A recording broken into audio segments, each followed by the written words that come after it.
trying to make chicken salad out of chicken shit, and it was just awful.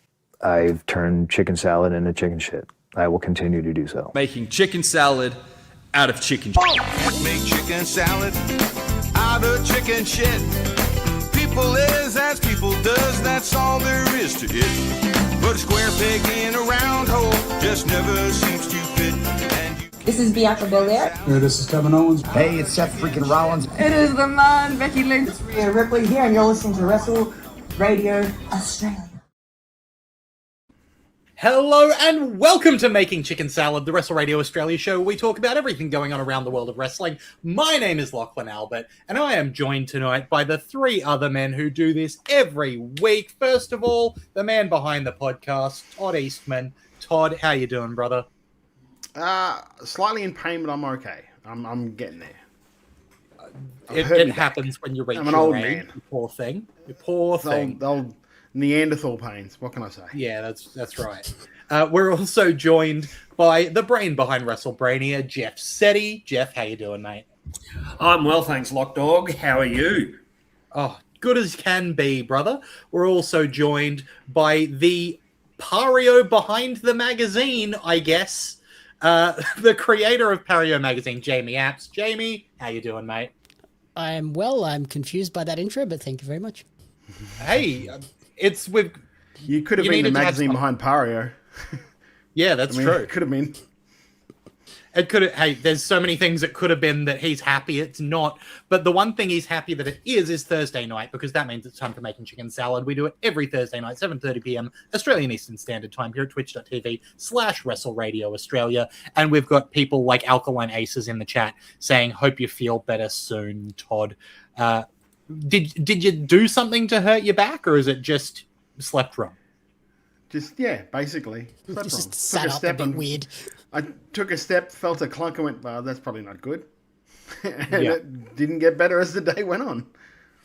I tell you what, I'm very young to get knee pain when it's going to rain. So, it happens to the best of us. I have the same thing.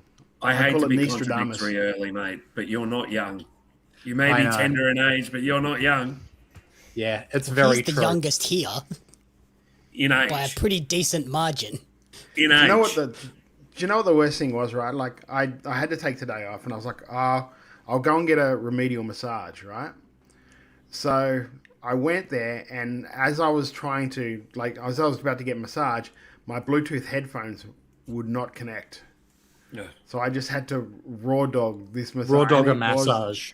It was the worst experience because the dude was talking to himself as he was massaging me. So he must be just used to having people have their headphones in. So he's literally as he's going on, just going, the pressure is good. You're doing fine. I'm like, what the fuck? Am I weird for never using headphones during a massage? I think you might be. Let me just say two things. Firstly, hi, Wild Angel. Thank you for the shout out. Secondly, that's why people come here. The juicy massage content. Well, there were a few juicy massages over on a show that we're going to be talking about this week. That was MCW. Can I get away with that one? No. Not at all. No, that was rough. MCW does this great thing where they put their shows up for free on YouTube. So you can head on over to YouTube, search for MCW, and you'll be able to find this show right there. Why haven't I got the name of the show written down? Is it High Stakes? No, it was New Horizons. New Horizons. New Horizons. We've been talking about it for so long. Somebody's deleted it. Yeah, it's just gone. It wasn't me, I swear. So, New Horizons. Yeah, Aussie Legends in the chat said, first time watching, definitely interesting. Welcome, Aussie Legends. Yeah, let's bring the show back on track as we talk about Melbourne City Wrestling's New Horizons, which is free on YouTube. And I will say they did a really good job of getting it up very quickly for a show that happened last Saturday night. I think it went up on YouTube on Tuesday night. Is that right? And again, MCW's got some of the better production value going around. So to get that kind of turnaround on it, really impressive. Even 3 days earlier than they expected. Yeah, they originally advertised it was going to be Friday because we're like, oh, well, I guess that's next week's entertainment for us. But I know that their editor was away for his day job in Sydney, and they expected that it would be delayed, but nonetheless, great work and really a nice edit too, a very smooth edit from MCW. Very impressive. Yeah, very watchable and like a great length and obviously a great show. Like, whenever we talk about MCW, it always comes down to this is one of those companies that puts on the kind of standard that is set for other companies to meet here in Australia, right? MCW shows are consistently great, and this one kicked off with some younger talent, showing that that's going to continue into the future with a three-way match: Magnus, JJ Furno, and Nate Hunter going at it, triple threat, and Nate Hunter managing to sneak out a victory with the feet on the ropes. Jeff, what did you think of Nate Hunter, Magnus, and Furno opening the show? It was great. It was an excellent choice for the opener. All three of these guys have their characters down so well. Hunter got so much heat by doing almost nothing. And that is a smart worker and a relatively new worker. It's impressive to see that. Just his arrogant swagger and the way he kind of smiled at the front row, kind of grinning, just fantastic. Magnus looked terrific, and Furno, you can't say enough good things about Furno. And it was a terrific opener.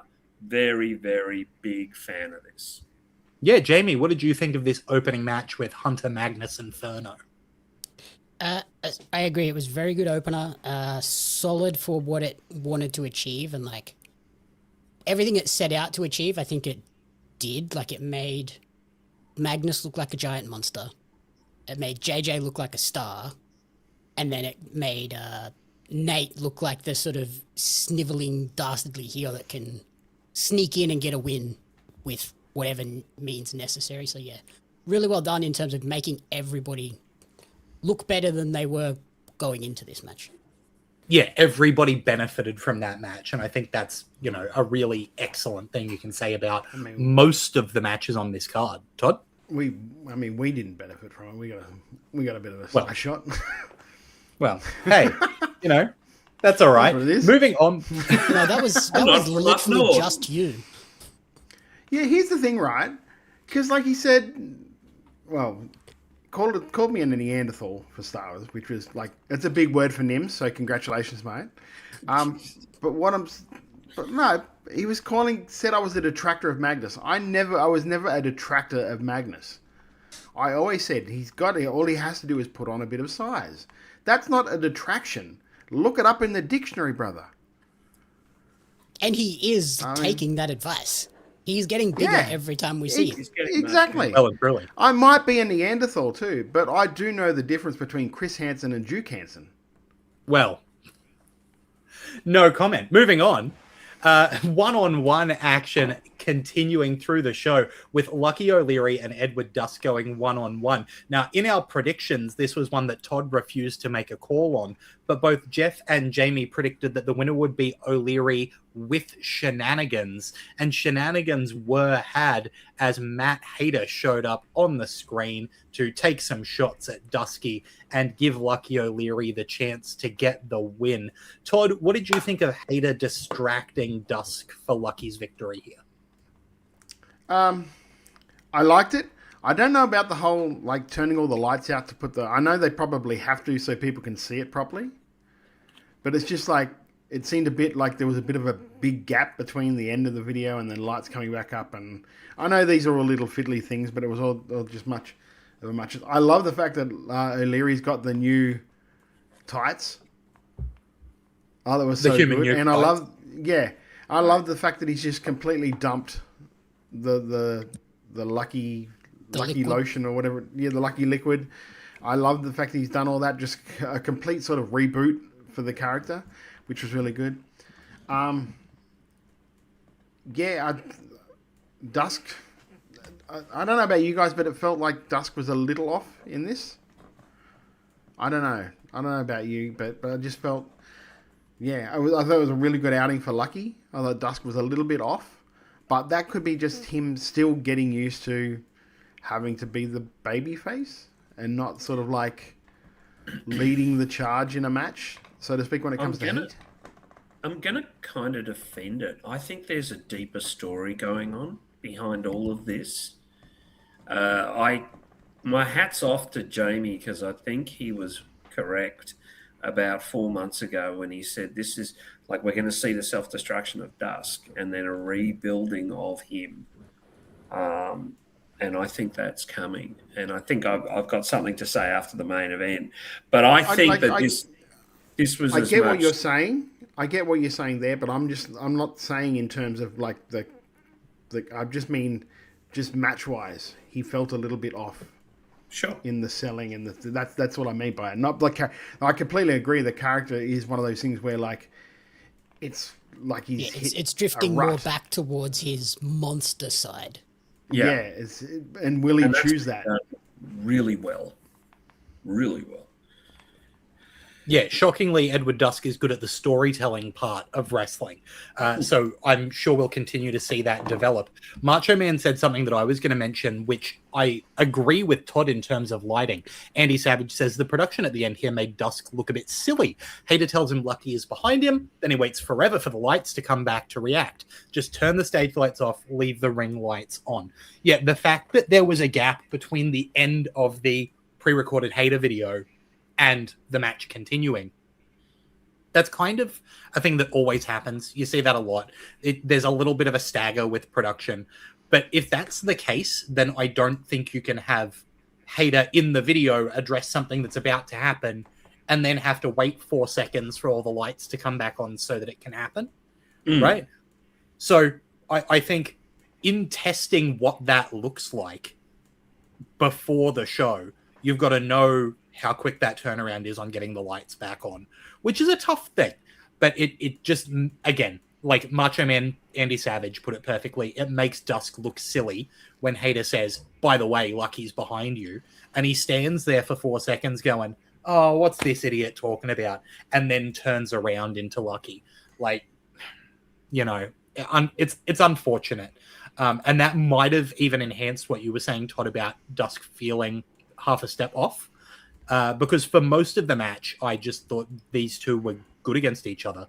Nicolia said it's a pretty deep end for him being a newish babyface against Hater and Lucky, very charismatic guys that appeal to a casual fan very easily.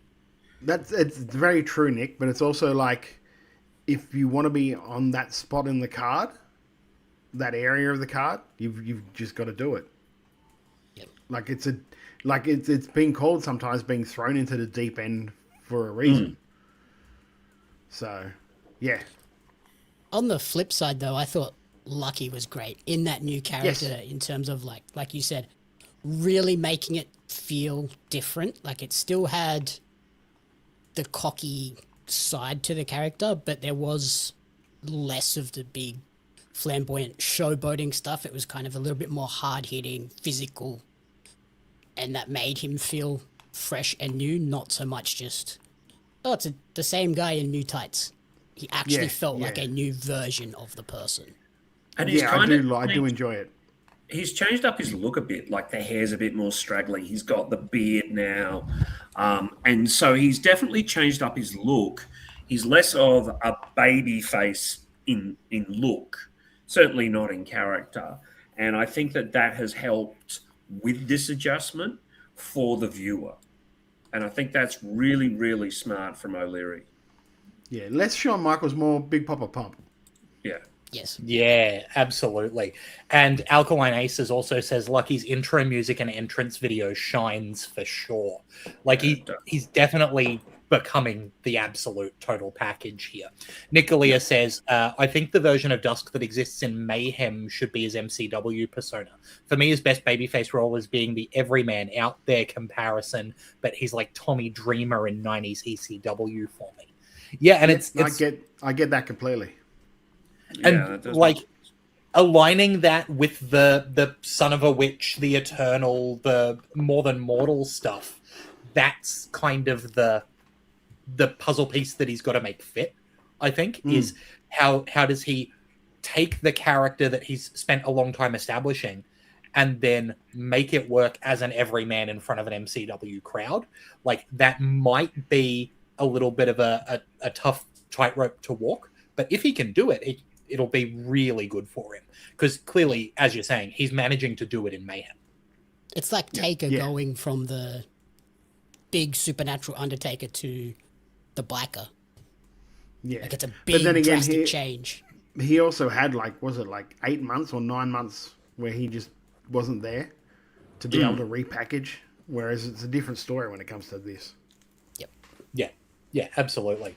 But moving on to a match that really impressed me was the MCW Tag Team title match with Water Rapids defending against the Dropouts. Now, Water Rapids, we have seen them time and time again have matches like this that are stellar, demonstrations of high octane in-ring work. The Dropouts, normally when we see them, it's a super character-focused tag team kind of energy, right? And I think that Water Rapids managed to bring out a side of the Dropouts that we knew was there because we've seen Tucky do it, with these big solo PWA matches, especially with Robbie. We've seen Scott Green have those moments of really great high-octane wrestling.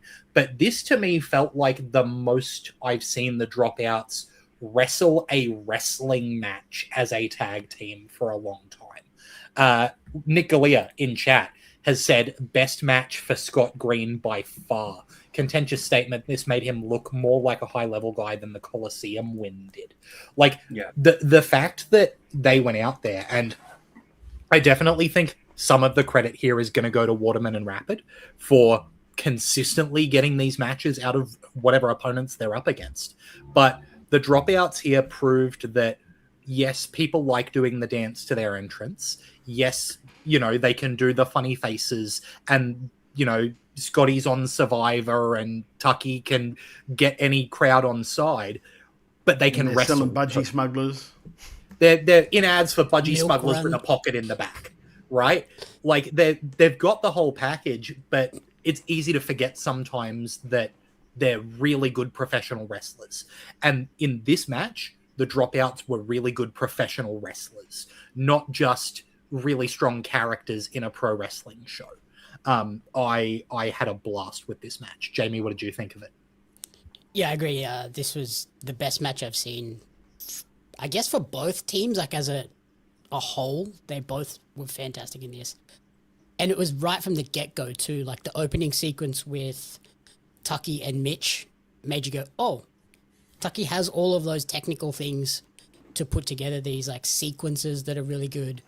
And then they both tagged out and we got Scott and Ryan do a similar thing of, here's a crazy sequence where you go, oh, they're chaining all these things together. And then it just built and built from there. I think we started to see a lot of the cohesion for Mitch and Ryan Rapid as well, because they've kind of had that stop-start with injuries and things. Whereas this one was like, oh, they're actually putting together these combination moves and tag team moves that I thought were really good, particularly Mitch doing the coast to coast while Ryan did the flip dive to the outside. I was like, that is such a cool combo that I've never seen before. And yeah, it was just really good to see both teams do that. And like, I think this for me was the strongest thing for the Water Rapids and like really benefited them to have a strong decisive win. Like it feels like a lot of their matches have not been the strongest win. Actually, no, they didn't have a strong decisive win. They got the roll-up, didn't they? Mm-hmm. The roll-up, and I was like, what is this? Still, they needed that decisive win. No, like I kind of think it was. I kind of feel it was, because when you're up against as an established team as what the Dropouts are, you can get away with that stuff. Like I think it was the show before. I can't remember when they're up against the Philipes. Was it Lucky and it was Lucky and Villani, wasn't it? Yes, it was Lucky and Villani. Yeah. Then they got Philippe the very coming big up, right? Yeah. Philipes were on PCW. We'll be Yes. looking at it soon. Yes. Against the other Ryan Rapid Version of Ryan Rapid in a top 10. Yeah. Yeah. JJ. The fire I one, thought not this the was- water one. Yeah, exactly. Where's the Rock Rapids? The other element. They should just become a triple threat tag team, just called the Elements. Captain Planet. No, we need another team where Ryan Rapid teams up with Rocky Monero. Ah, see, you're a thinker. Yeah, yeah. Or Air Paris. Just take your pick. I thought this was a really good match, and like you said, it was a very. I going into it, I was a tad worried for Water Rapids just because like you could get eaten up by that song. And Like very easily get eaten up by the song, and they didn't. So thank God for that. But yeah, the match was always going to be good. It was almost just going to be like a charisma off, I think. And I feel like the dropouts were like, well, these are the guys. Yeah, I feel like the dropouts were like, well, these are their guys, so we will make sure that they still shine a bit more than we do. See, I want to pick up on something that Nick Galea said here. Nick said, live, both teams walked a very fine line of being likable, with Water Rapids being more liked as the home team. That depends entirely on where you sit. I was downstairs for this show for the first time in a while, and I will tell you now that the crowd were very split, and towards where I was sitting, there were definitely more pops for the dropouts than for the Water Rapids. And both teams subtly moved into playing heel when they had to. And I thought that was fantastic. I think the work in this match, like, go figure, Waterman and Rapid are great. And the dropouts, as we absolutely said and hit home in this show, are fantastic right now. They have a hot hand. And this match just proved it. I really, really liked the post-match stuff. I really liked that the handshake wasn't like automatic. It was a little bit uneasy. And I think that MCW will revisit this down the road because I think that there's definitely more of a story in this than we've seen. You know, like, because Scott Green's got now he's got a bit of a reputation of screwing people. So the people are a bit wary about doing it. Yeah. They've been watching Survivor. They've seen what's been going on. They're just a bit wary. I'll bring it up because Macho Man Andy Savage said our man made a big move on Survivor this week, taking out his top ally. Should have put him in a great spot, but he was probably screwed on the next episode. Look, if he only makes it to the top 7 out of 24 people on Survivor, I think that's an all right showing. Like, you can't complain too much. And I always think... My wife said something to me about that. I said, well, that puts a huge target on his back now. If he's done that to 2 people, that's a huge target. But then the other thing about those moves, and not to become a Survivor podcast, but if you make it to the like final 2 where you need the jury votes, if you're able to say you're not winning. No, but I think if you're able to say, look, I outwitted, outplayed, and outlasted, you know, for me to make those moves and still make it to the final 2, that shows that I deserve the win. This week, I think it was on X, Carter Deems was like, don't let him get into the final. Because if he has to cut a promo, you're in trouble. Yep. Oh, yeah.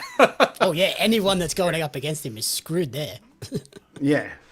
And he's, I haven't watched this season just because I've been quite busy, but he's done enough to prove his mettle to come back in an all-star season or a Champions versus... the Harry move. The Harry move alone. Harry move alone. Harry move alone. I haven't watched the season, but I've seen ads constantly, and it's always Scott Green's doing something again. Yep. Now, I know that like Jackson will probably appreciate this comparison, but you know, sometimes when we talk about the dropouts, it does feel like when you talk about John Cena, and you always end up on that track of like talking about how he speaks Chinese or talking about some movie that's what it's feeling like with the dropouts at the moment, because they are such a well-rounded like performance. We're not just talking about the match, we're talking about Survivor, and we're talking about the Budgie Smuggler ad, and we're talking about like how insane Tucky's shape is. Like Andy Savage said, looks like the first beer he's touched in a year. He looks like a god, right? So did you notice he wasn't drinking it though? He just kind of put it down and walked to the room. Yeah, it doesn't fit in the macros. I was about to say, Slex would have had his phone on him go, don't you drink it. I'll message you. Maybe Slex was backstage just going, you know, just on a monitor, pointing a finger that only Tucky could see. But like Tucky, he got real like cut for a while, but he's like thickening back up now, which is a bonus. It's a good look. And Scott looks great as well. Like the guys are putting in the work. Yeah, really, truly. And so I think definitely from my perspective, I want to see more matches like this from the dropouts because they're such the total package that when you add in an in-ring performance like this one, it's impossible not to see the places they're going. You know what I mean? So really, really well done here. And credit to both the dropouts and Water Rapids for a great tag match. Moving on to another match with a lot going on. A draw between Erica Reed and Katie Lux in a last man standing match. There was some comments in the chat earlier about this match being a little bit difficult to kind of observe in the arena. Alkaline Aces said seeing the MCW show live was so much fun. The only thing is it was hard watching the Erica match where you couldn't see what was going on mid-match. The crowd was chanting, "What is going on?" Did you guys hear it on the replay? Yes, came through very clear in the replay. And especially when there was a moment where Erica and Katie went through a door. And I don't know who would have been able to see that other than the recorded version that went up on YouTube. I'm surprised they can't somewhat like have a live feed go through to... Nick Galea said exactly the same thing. Yeah. I wish they still had the live camera feed into the big screen. Yeah, because that would solve that problem in a heartbeat. I was on the opposite side. I was on the opposite side of the table spot.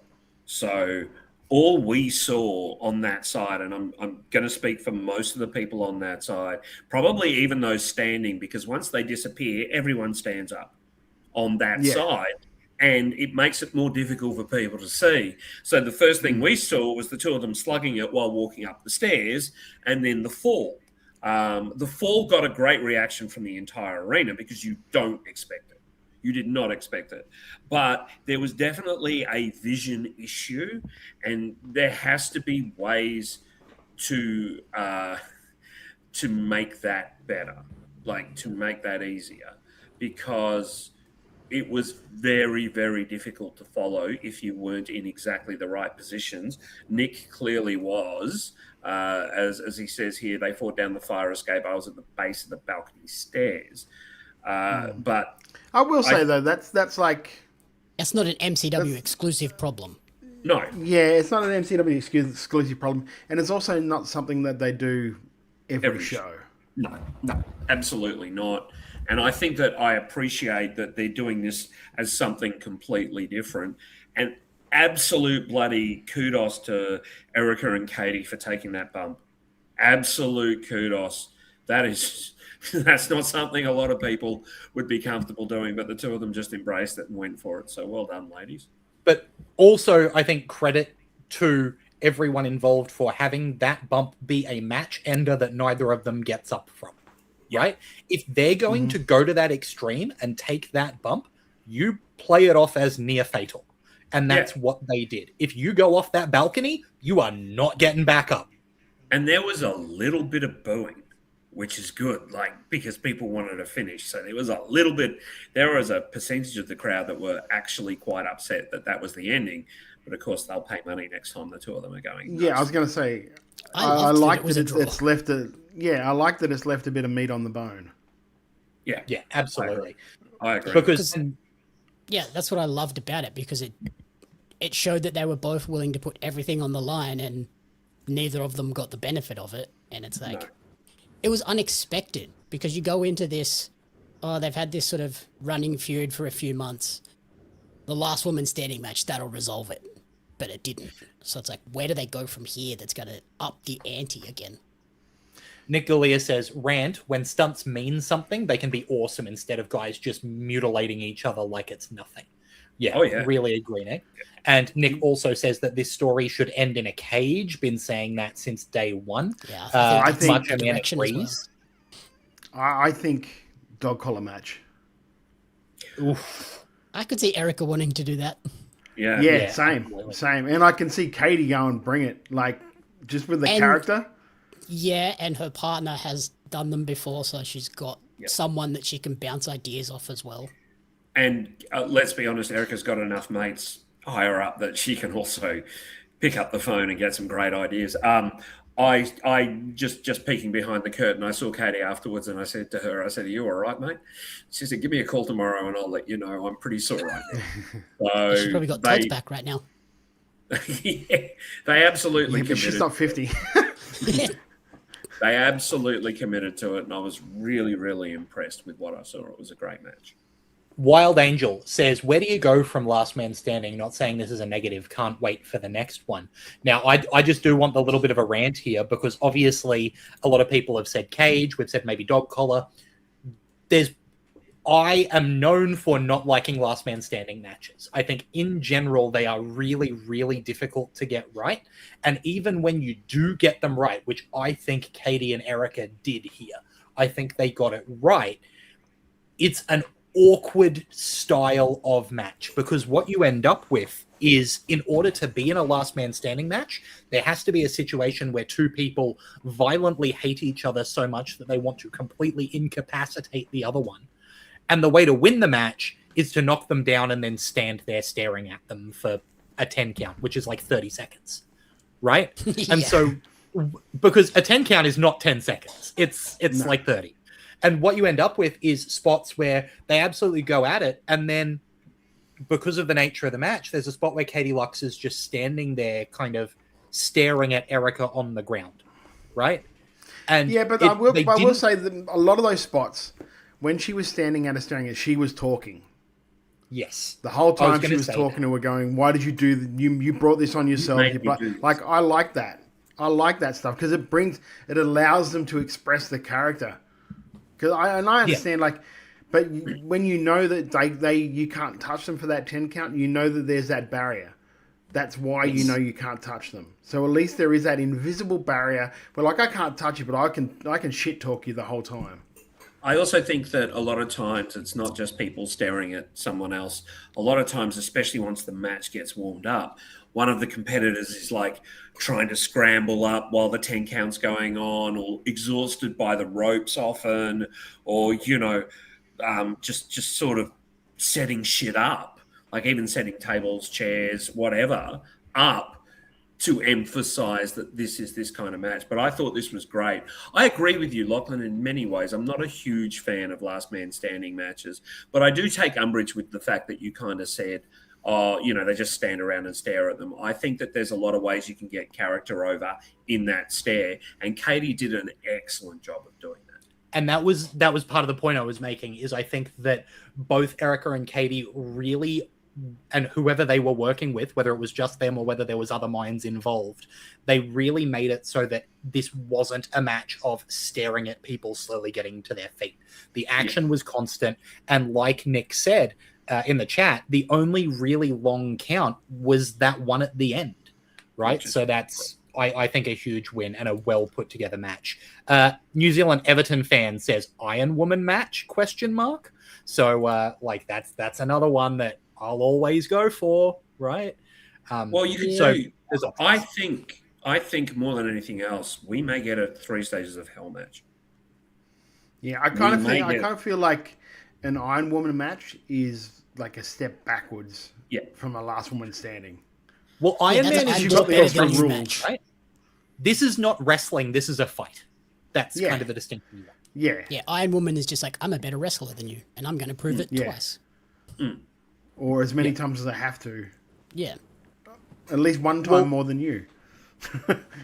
Coming out of this, obviously we spoke about the fact that, Erica Reed, a long time in recent memory MCW Women's Champion, or in that scene. Right now she is not in that scene because Shay Cassidy came out for a title celebration, a Shay-labration, and you can see how ungodly over with the crowd she is, as usual.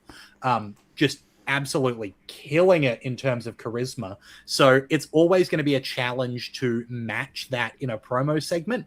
And Aisha came out and managed to be that opposite side and hit Shay over the head with a champagne bottle. Kapow! Alkaline Aces says the best thing about that celebration was Aisha smashing the bottle. So first class. Both girls reacted so well. I do think that these kind of promo segments can be a challenge because they are so acting heavy, right? And a lot of the times, a lot of the time wrestlers aren't actors, so making it feel believable is tricky, and I think they did a great job here. What do we think, Jeff? Do you agree? Yeah, completely. I was standing with longtime friend of the show, Murdoch, and as soon as this started, he was like, "Oh, I want to watch this." He was gone. Yeah, this was really, really well done and smartly put over. I think that after the show, I saw Shay speaking to this young girl who was just overcome with emotion. It was great and really, really positive. I think Aisha is so good at being the first-class bitch. And I emphasize the word bitch because she loves She's it. a lot more comfortable. Yeah, she's a lot more comfortable in a heel role than she is as a babyface. A lot more Yeah, comfortable. and you could see that. I think that I hope she's not just like contender of the week. I hope that MCW dig a bit deeper with her because this was her best promo. This was absolutely far and away her best promo. And I think that the two of them worked so well together. I'm really looking forward to seeing the matches later on in the year. Yeah. Jamie, you agree? Yeah, I think it was a brilliant promo from both. Like, it wasn't all Aisha. Like, Shay did a great part at the start. Absolutely not. The breakdancing spot, getting the guy to come and breakdance, and I'm going to do exactly what he just did. Yeah, that was a pop. Was awesome. And then, like, Shay had the crowd eating out the palm of her hand. Like, she wasn't even saying Shay, and they were doing the chant before she could even get the words out. And then the bottle shot, the way that was all put together looked phenomenal. Like, it looked like she absolutely murdered Shay Cassidy with that bottle shot. So yeah, very well done. Fantastic segment all around, and I think could be a brilliant feud if they want to extend it out for a few shows. And Nick Galea nails it. Amazing to think that 2 years ago Shay was seen as the quiet one of her team. I think Shay has come so far in that period of time, and I have to imagine that she keeps the title through this particular feud because of the fact that she's just won it. But Aisha is such a believable challenger, and she's someone who, if they decide that they do want to put the title on Aisha, it's not totally out of the realm of possibility.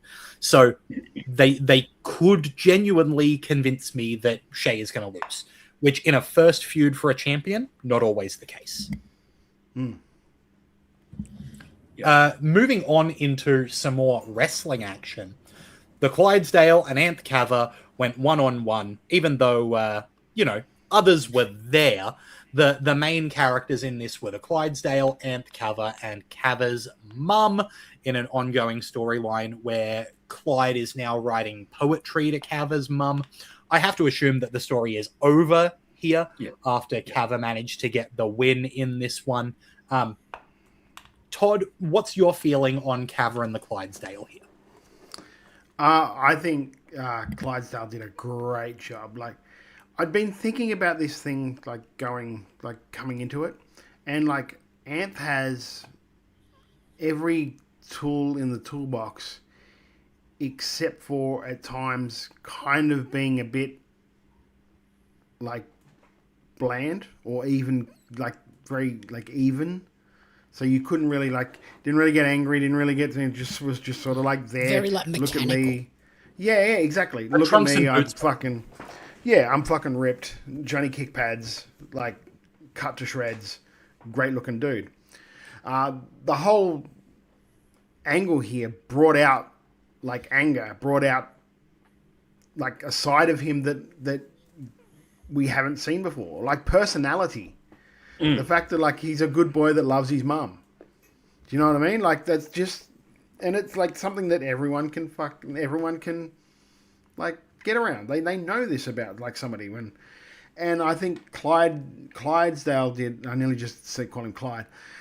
Clydesdale did just a great job of being that foil to bring that out of him, and it takes a lot to be able to get that amount of heat out of like out of the crowd, and not only that, but bring it out of the babyface to want to like beat the guy up, but have that crowd loving every second of it. Do you know what I mean? It's I think it was how quick it was too, like 4.5 minutes. They did it really well. They didn't like they didn't overstay their welcome. Well, yeah, they didn't overstay their welcome. They also didn't do the same thing where like Clyde comes to the ring, cuts a promo for 10 minutes, and then they do a big entrance for Anth. Do you know what I mean? Which sort of takes all the heat out of the promo at the end of the day. Because, like, if you're out there saying some shit about someone's mum, you're just going to come straight out and beat the shit out of the guy, aren't you? You're not going to stand there and just go, I'm waiting for my music, I'm going to hit my pose, I'm going to take my little robe off, and then I'm going to kick his ass. You wouldn't do that. So just the way this was done, the way Clyde brought that side out of him was really good. I hope that we see more of that sort of side of Anth going forward.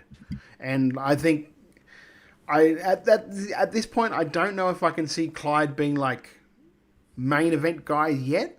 But to me, he is one of those guys that gets the next babyface ready for that title run. Do you know what I mean? He's just got that in him. I love it. I think he's great.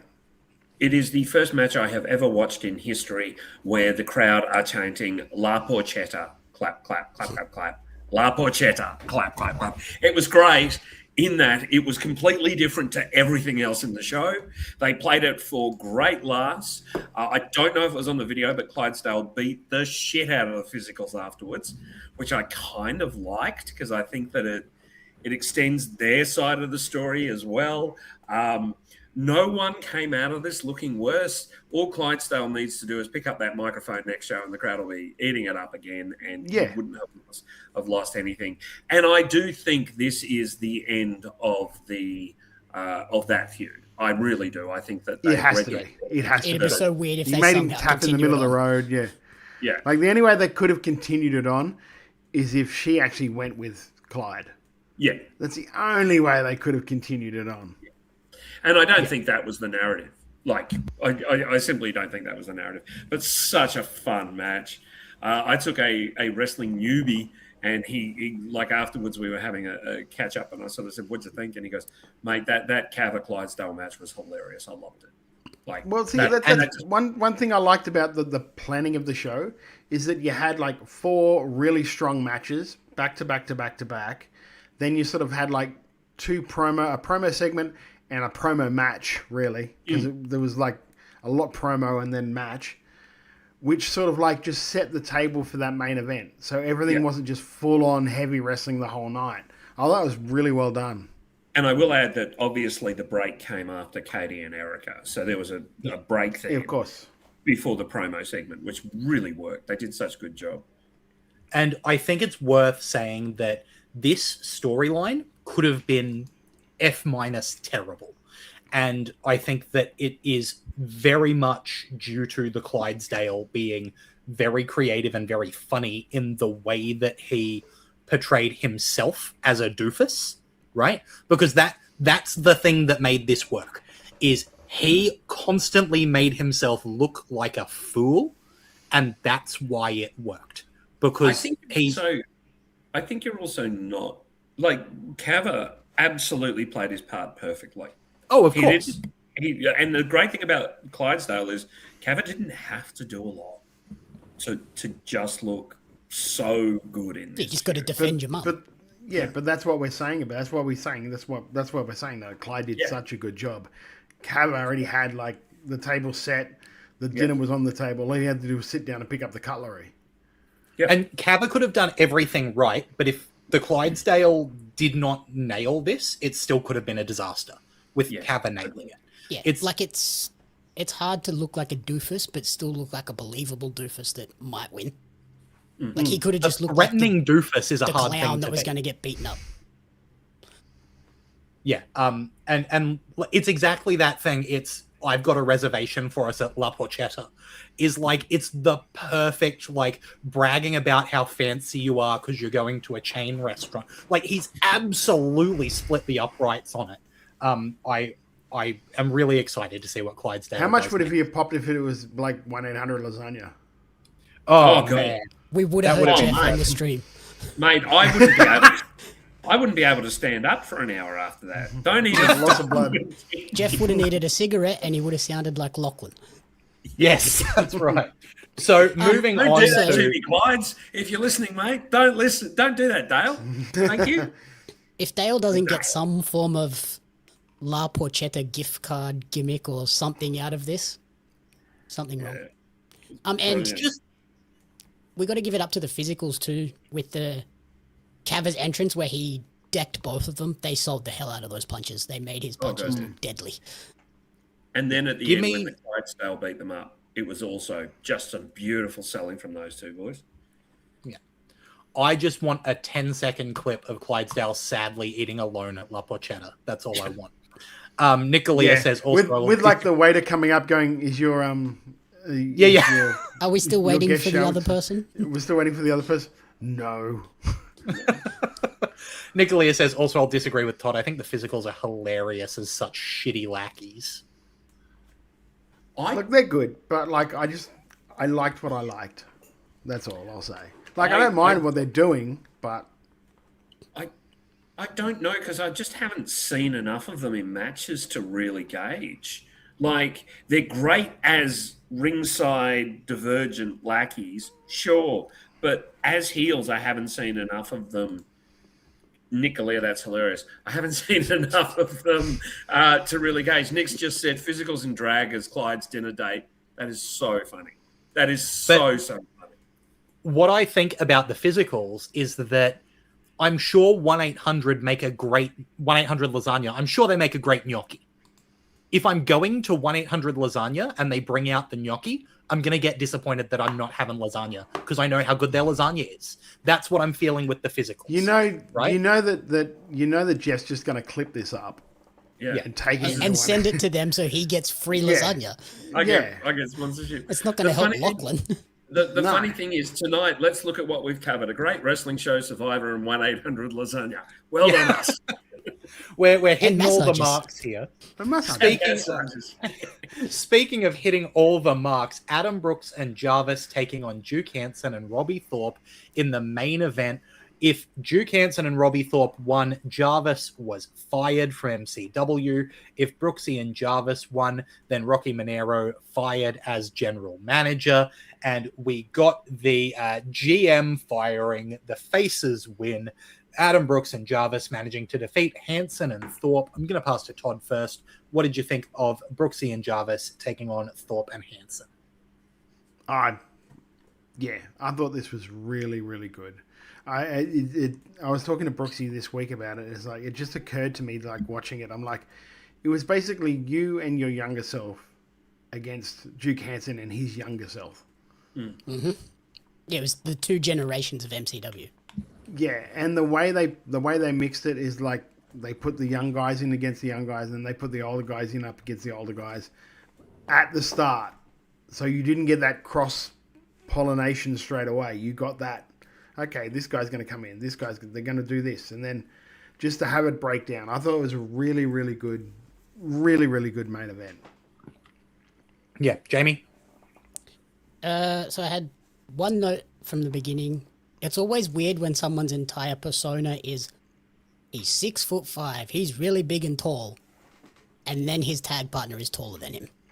Yeah, I was like, that's a bit... I like the thing. I like when they were like measuring off against each other too. Yeah, so that was my first thought, but then as the match went on, it was just like there is certainly a different feel to MCW main events, and like they feel like legitimate main events. They are bigger than everything else, particularly like, so if we take out Erica and Katie, which I guess was the main event of the first half, this match and most of the MCW main events are 2, 3, 4 times longer than any other match on the show. And like, you get that sense of this is the big time match, which I think maybe some other promotions around the country could take cues from, where it's not every match has to be at this level. Like, these are the ones, and it shows not every with the match crowd 15, reaction. 20 minutes. Yeah, and it shows with the crowd reactions, because the crowd was so hot and so loud for this. And yeah, just really, really good stuff between, like you said, all of the guys involved of different generations, one-upping each other the whole time.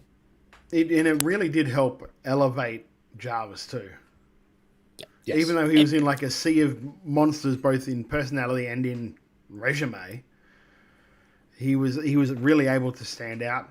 I like that maybe Jarvis will go and do something a little different, because it looks like Brooks maybe going after like Robbie, which is going to be interesting considering there's the Intercommonwealth title as well. It's one thing I will say, like, you forget how like thick Duke Hansen is.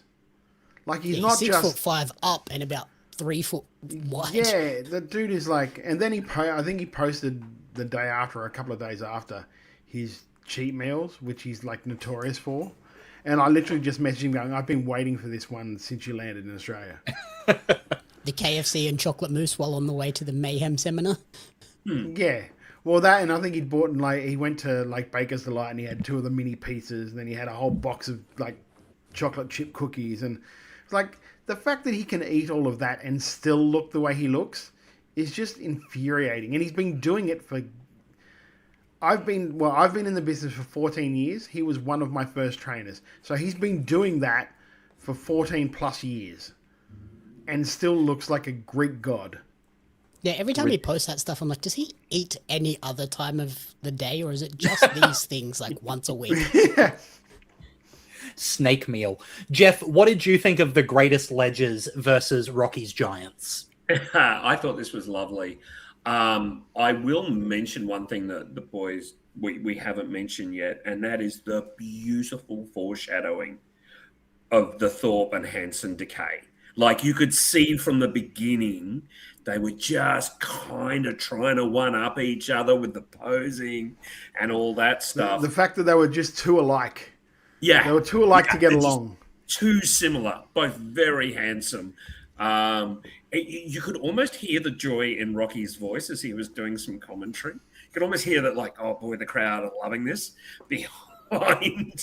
Behind Rocky, of course, casting aspersions on Brooks and Jarvis. You're quite right, Todd. Brooks has announced that because he's pinned Robbie twice, once for the Intercommonwealth title, and now he's going to go for the title at high stakes. So they've set that up already. Again, not sure if that was mentioned on the video or not, but it was certainly to the live crowd. I thought this was terrific. A completely suitable main event, and does open the door for next time Hansen's in town. All you'll need is a video package, which MCW do so well, to just know absolutely what's going on. They beat the shit out of each other as well. The 4 of them just went to town on each other. That chop, there was one. Hansen just reared back on Jarvis, and literally the entire audience went, oh, as soon as it hit. It was just beautiful work from all it was almost kind of, I don't want to say disappointing, but it was kind of a shame that they turned Duke babyface during this match, because I would have liked to seen a one-on-one with Jarvis and Duke. Yeah. Just to see Jarvis get over that mountain and have that big heel just pound the living shit out of him for him to fight from underneath. Because this for me, like, we've known for a while that Jarvis, like, has what it takes to be like a main guy. This from his women's title run. Well, just the character alone for that, like, going through it.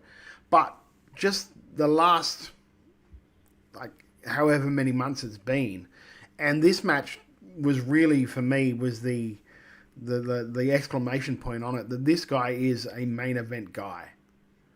Like, this guy, to me, this guy is the guy that will take that belt.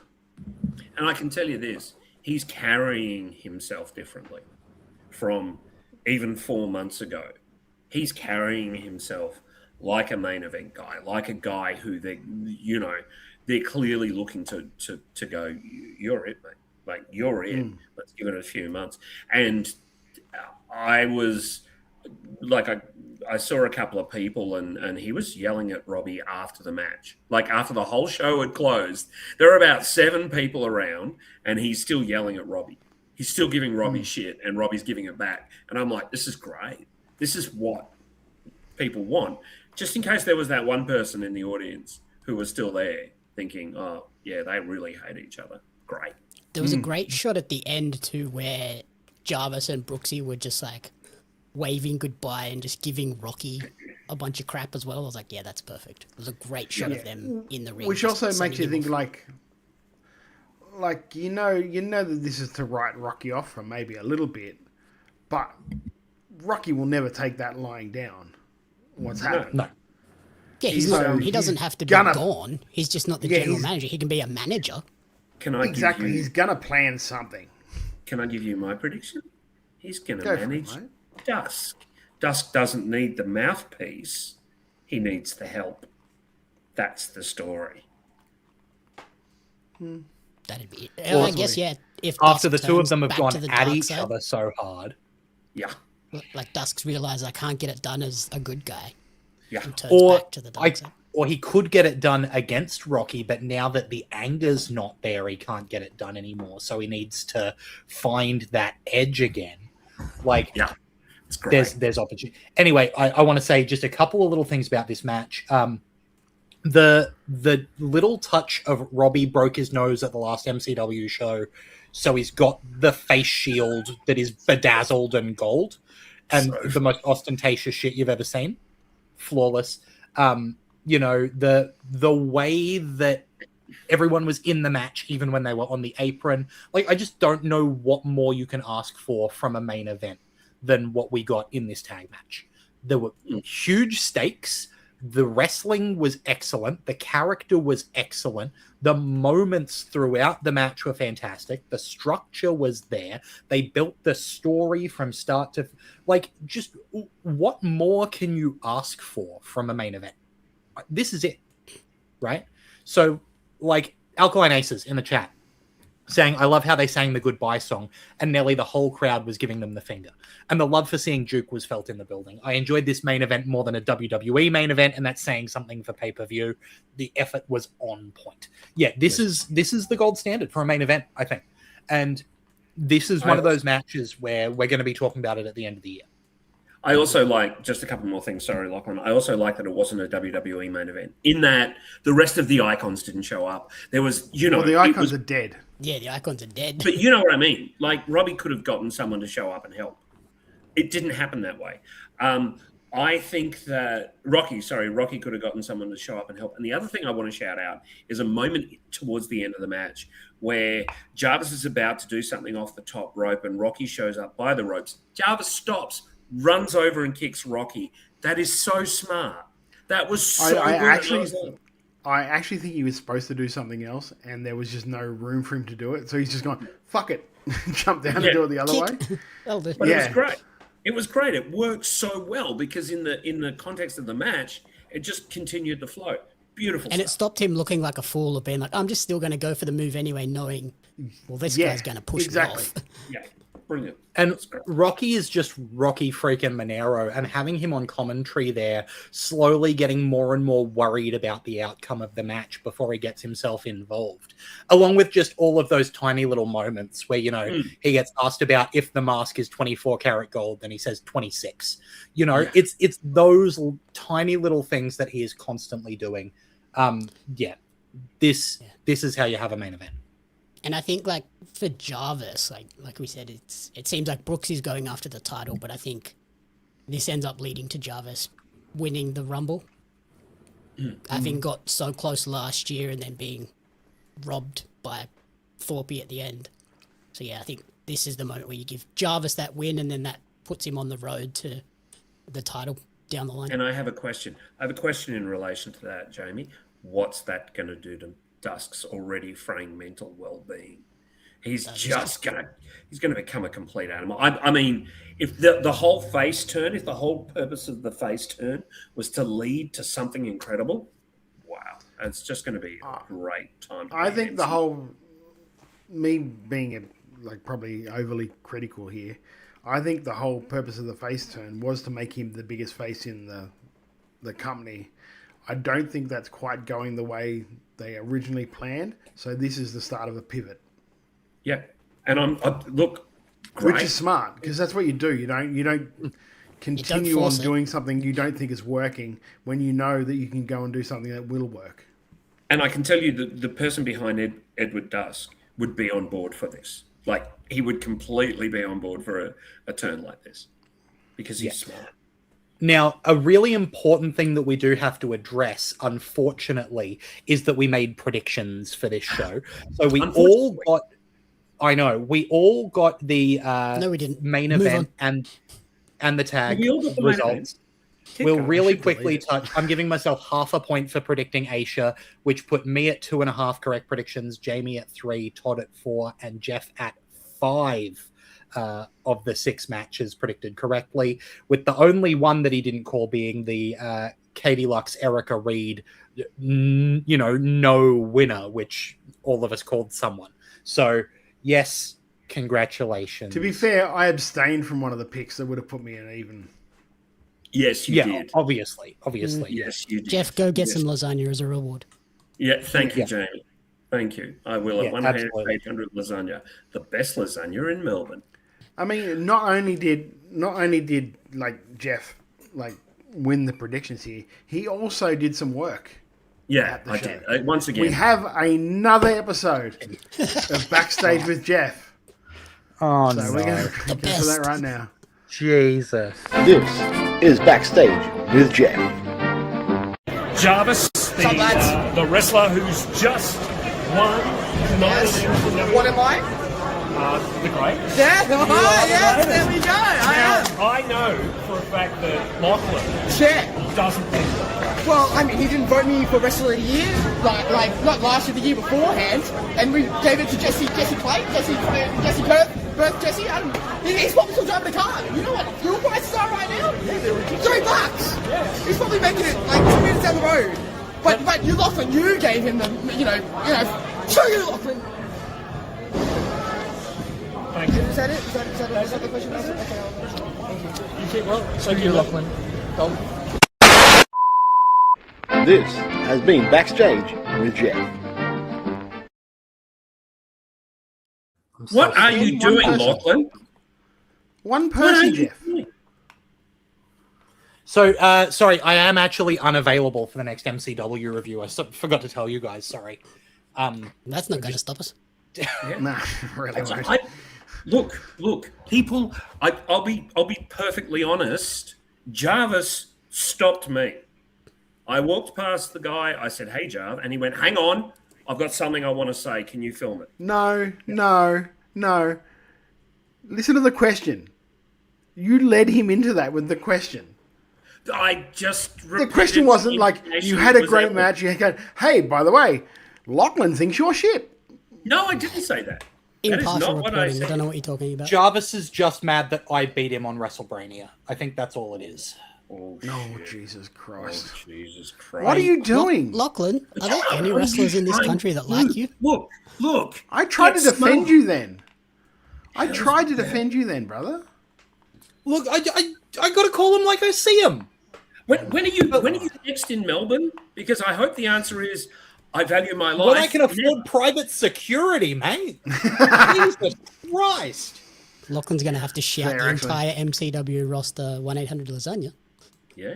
Look, it's As a a brag. bloody good thing that I can watch MCW for free on YouTube, so I don't have to fly down to Melbourne to see it. Head on over to YouTube, search for MCW. You can, get along and watch this show for free whenever you like, and you can hear from the way we just raved about it that it's absolutely worth your time to go and check this show out, because what an absolute stuff.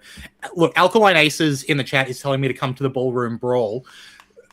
That doesn't seem like a safe option, Alkaline Aces. I think it's a right great now idea the with- prize for the Ballroom Brawl might be 5 minutes alone in the ring with Lachlan. I'm trying to organize getting along to King of the Metro, but not unless I can see who's booked on it first, because again, could be extremely dangerous to show up to a Rumble show where, anyone could hate me. Well, but Wild Angel has a contrary perspective. Wait, PWL has a show in a couple of weeks. Want to get Robbie, Jarvis, and Dusky to come up? Actually, there is a Rumble show in June. Yeah. And if I have a spot, I will happily forfeit it to one of those lads.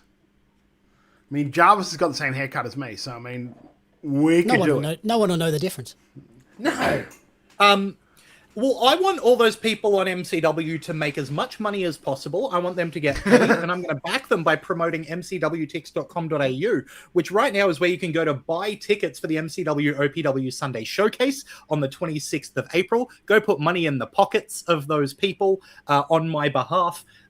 You can see matches like the OPW Women's Tag Team title match with Billy Mack and Eugenie defending against Aisha and Melissa Avarello, or the tag team clash with the MCW tag team champions and the OPW tag team champions and the former Pro Wrestling League tag team champions, mixing it up in a triple threat tag match. That's right. Water Rapids versus Blacklisted versus Strong 94.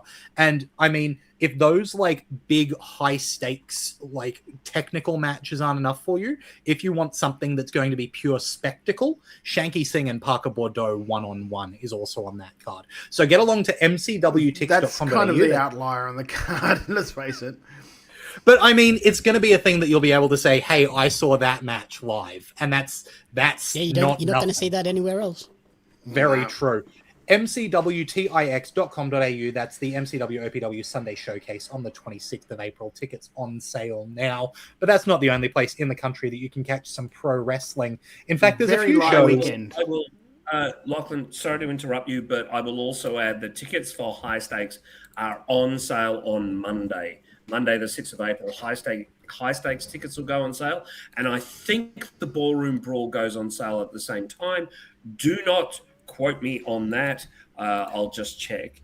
But also don't sleep on that. Follow the MCW pages because those tickets will sell like hotcakes, right? Yeah, Rumbles always sell quick. Yeah, get in like now. And speaking of what's coming up soon, this weekend, there's a few wrestling shows going on. In Victoria, you've got Wrestle Rock in Richmond on Friday, April 3rd. That's tomorrow night. Then on Saturday, if you're in South Australia, Pro Wrestling South Australia has Saturday Night Showdown in Greenwith. And also on Saturday in New South Wales is Newcastle Pro Wrestling's Breakout in Hamilton North. Meanwhile, on Monday, Rock and Roll Wrestling's Monday Easter show on Unadera is on Monday, April 6th.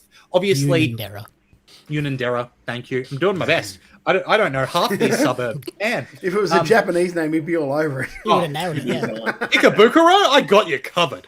But, obviously with Easter this weekend, lots of public holidays, there aren't going to be as many shows. But there is going to be announcements because shows just got announced for World Series Wrestling. We know they're coming for the Rise Against tour, but they've got another tour coming, Mega Mania, and it's not an Australian tour. It's officially an international tour because World Series Wrestling is heading to New Zealand. That's right. They're going to start in the Dewdrop Events Centre in Auckland on Thursday, October 29th. Then they're up in Brisbane, up here on Friday, October 30th in the Fortitude Valley Music Hall. I'm so excited to see wrestling in that venue. That's a bit of a dream.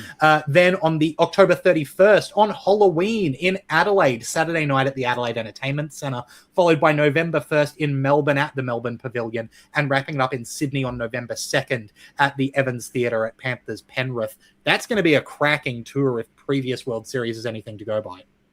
I just wish to make a correction. The Ballroom Brawl tickets are on sale Friday morning. So if you're listening to this on Friday, they've already gone on sale. If you're watching us or listening to us on Thursday night, tomorrow morning, 9 a.m., those tickets go on sale. It's going to be one heck of a Ballroom Brawl this year because legitimately 5 or 6 people could win that and you'd go, yeah, that's cool. But that's wrestling in Australia is on top of the world right now. Like we do have a whole other world of wrestling that we've still got to talk about, of course. NXT Stand and Delivers coming up, and that's full of Aussies, and WrestleMania 42 is coming up, that's full of Aussies. There's Aussies doing their thing in AEW that we've got to talk about, and then there's going to be so many on WrestleMania weekend with shows like Bloodsport. So all of those things we've got to hit. Todd? Yes, and going into the break, we have Jamie has furnished us with a portion of an interview he's just done with Xander. Mate, do you want to talk about that a little bit?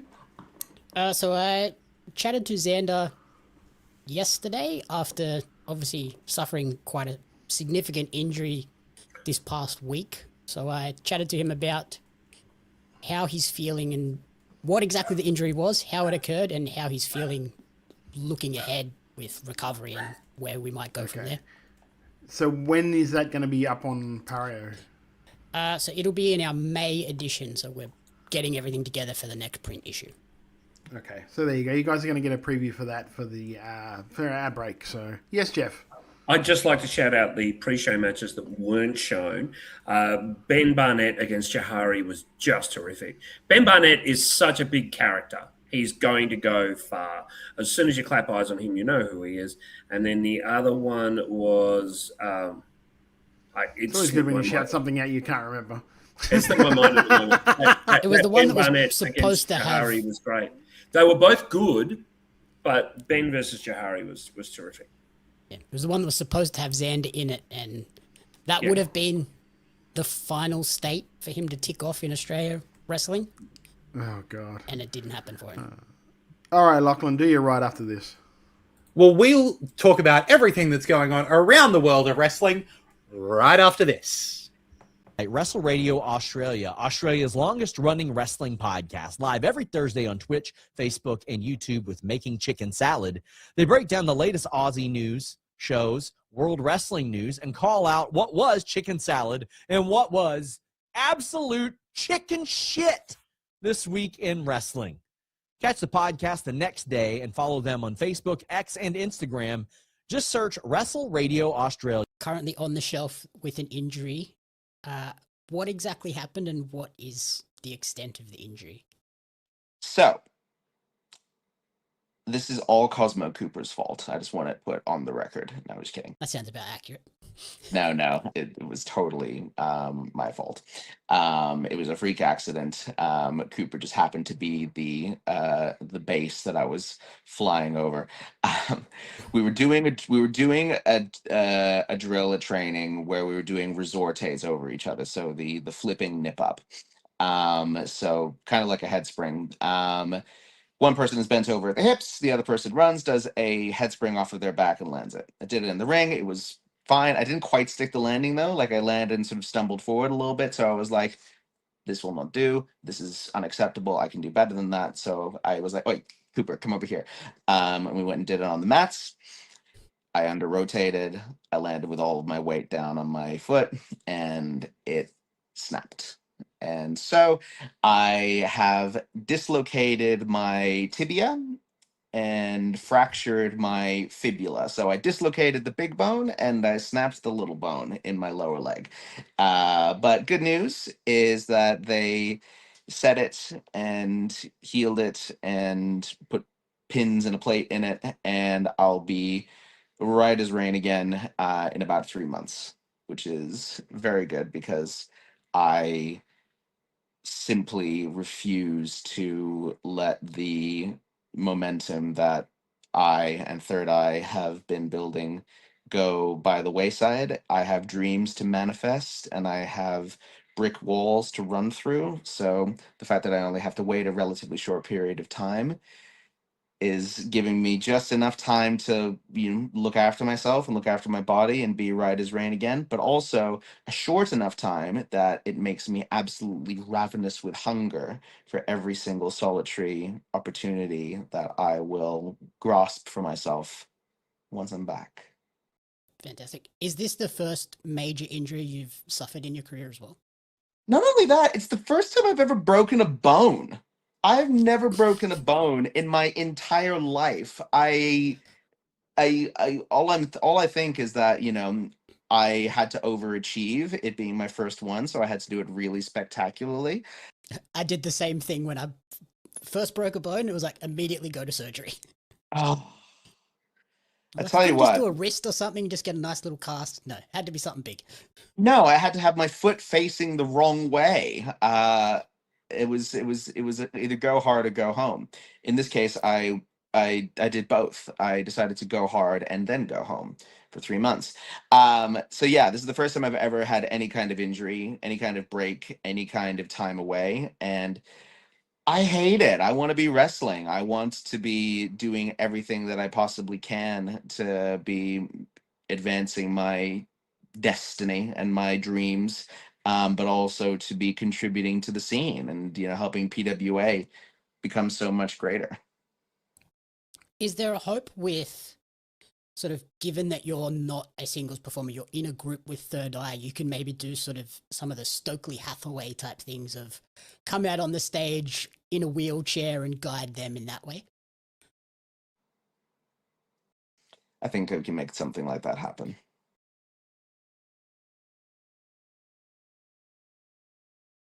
Hey everybody, it's Radar Superstar Adam Copeland. I got a bunch of handles. Anyway, call me what you want, but you are listening to WRA, Wrestle Radio Australia. I love Xander. Welcome back to Making Chicken Salad, the Wrestle Radio Australia show. We talk about everything going on around the world of wrestling. Jeff? Apologies to MJ, Russo, and Chaos Country Kano. They were the other opening match, and that was great as well, unsurprisingly. Russo's so good, and Kano is terrific as a babyface. Macho Man Andy Savage just quickly mentioning that he'll forever be a fan of Xander Sullivan after that amazing skate park match before Grand Slam. That's Andy Savage's Australian match of the year. I personally, there was a moment in that match that I'll always remember, and it was a member of the crowd who just happened to be wearing just a pair of tights and no shirt. They had a mask on, and they were hitting the guy that was in the match, and he unmasked, and it was actually Ty Fayer the whole time. Couldn't believe it. The ref was shocked too. That's now that's professional wrestling. I love Xander, and like Xander's the type of guy who's great for interviews because he never says 3 words when he can say 15. Yep. So we ended up used being to have a close to 35-minute interview. Yeah, we used to have a running gag backstage at Pro League where Xander would come in and say something, and it would take him a good minute and a half to say it. And I'd look at like Jackson Cross or one of the other guys and go, Xander's not happy, Xander's upset. Because it would take him a minute and a half to say all this. I'm really like, there's a deep sadness in my heart for, and just go along for this whole thing. It was like, Xander's upset about something, guys. Or then it be better. It eventually came down to we would try and say it in what he said in as few words as possible. Where's Xander So it'd be actually like, from? Where's Xander from? Where's his background from? Colorado, I believe. Right. Eventually, originally. Yeah. So and then Yeah, he's not originally from the Judgment Day, but Roxanne Perez returned to the Judgment Day on Monday Night Raw to help Liv Morgan attack Stephanie Vaquer. I had to do something. You guys were just going to keep talking. So seriously, how is he your favorite? Who are you talking to? Jamie knows. Yes! I win! I win one! Seriously, how is he your favorite? Yeah! See, someone how likes do we feel- Lachlan. Jeff, how do we feel there you about go. Roxanne Perez being back? Someone. Yeah. Everybody gets one. At least. Jeff, what do we feel about Roxanne being back? Oh, it's great to see her back, and hopefully she's healthy. It was the removal of some cells from her back, which is why she was out for quite some time. I don't think they were going to make it known, and then someone found out, so they just made it known. But it's great to see her back, and I hope she's healthy, and I hope that the if it was cancerous, that it doesn't come back. I hope that it stays away. I was kind of surprised. I had this real feeling that they were going to hold her off until Mania and have her come out and say, help Finn. Because Finn brought her into the Judgment Day. So it would have just made sense. And then you could have rolled off into Finn and Dom and Liv, and you know what I mean? They could have rolled that off into it. But yeah, it's going to be interesting to see what happens in the next couple of weeks, though. Yeah. Well, what we do have is new World Tag Team Champions with the Vision getting those titles with the help of I Show Speed, despite his ongoing curse. Todd, are you happy with the Vision being World Tag Team Champions? I don't mind it. The other team wasn't really doing much with it. So I mean, let's see what happens here. I love the fact that they're fed in this curse, though. Yeah. The curse is all working towards it. One of Danhausen's curse in WWE has been more deadly than it ever was in AEW. Yeah.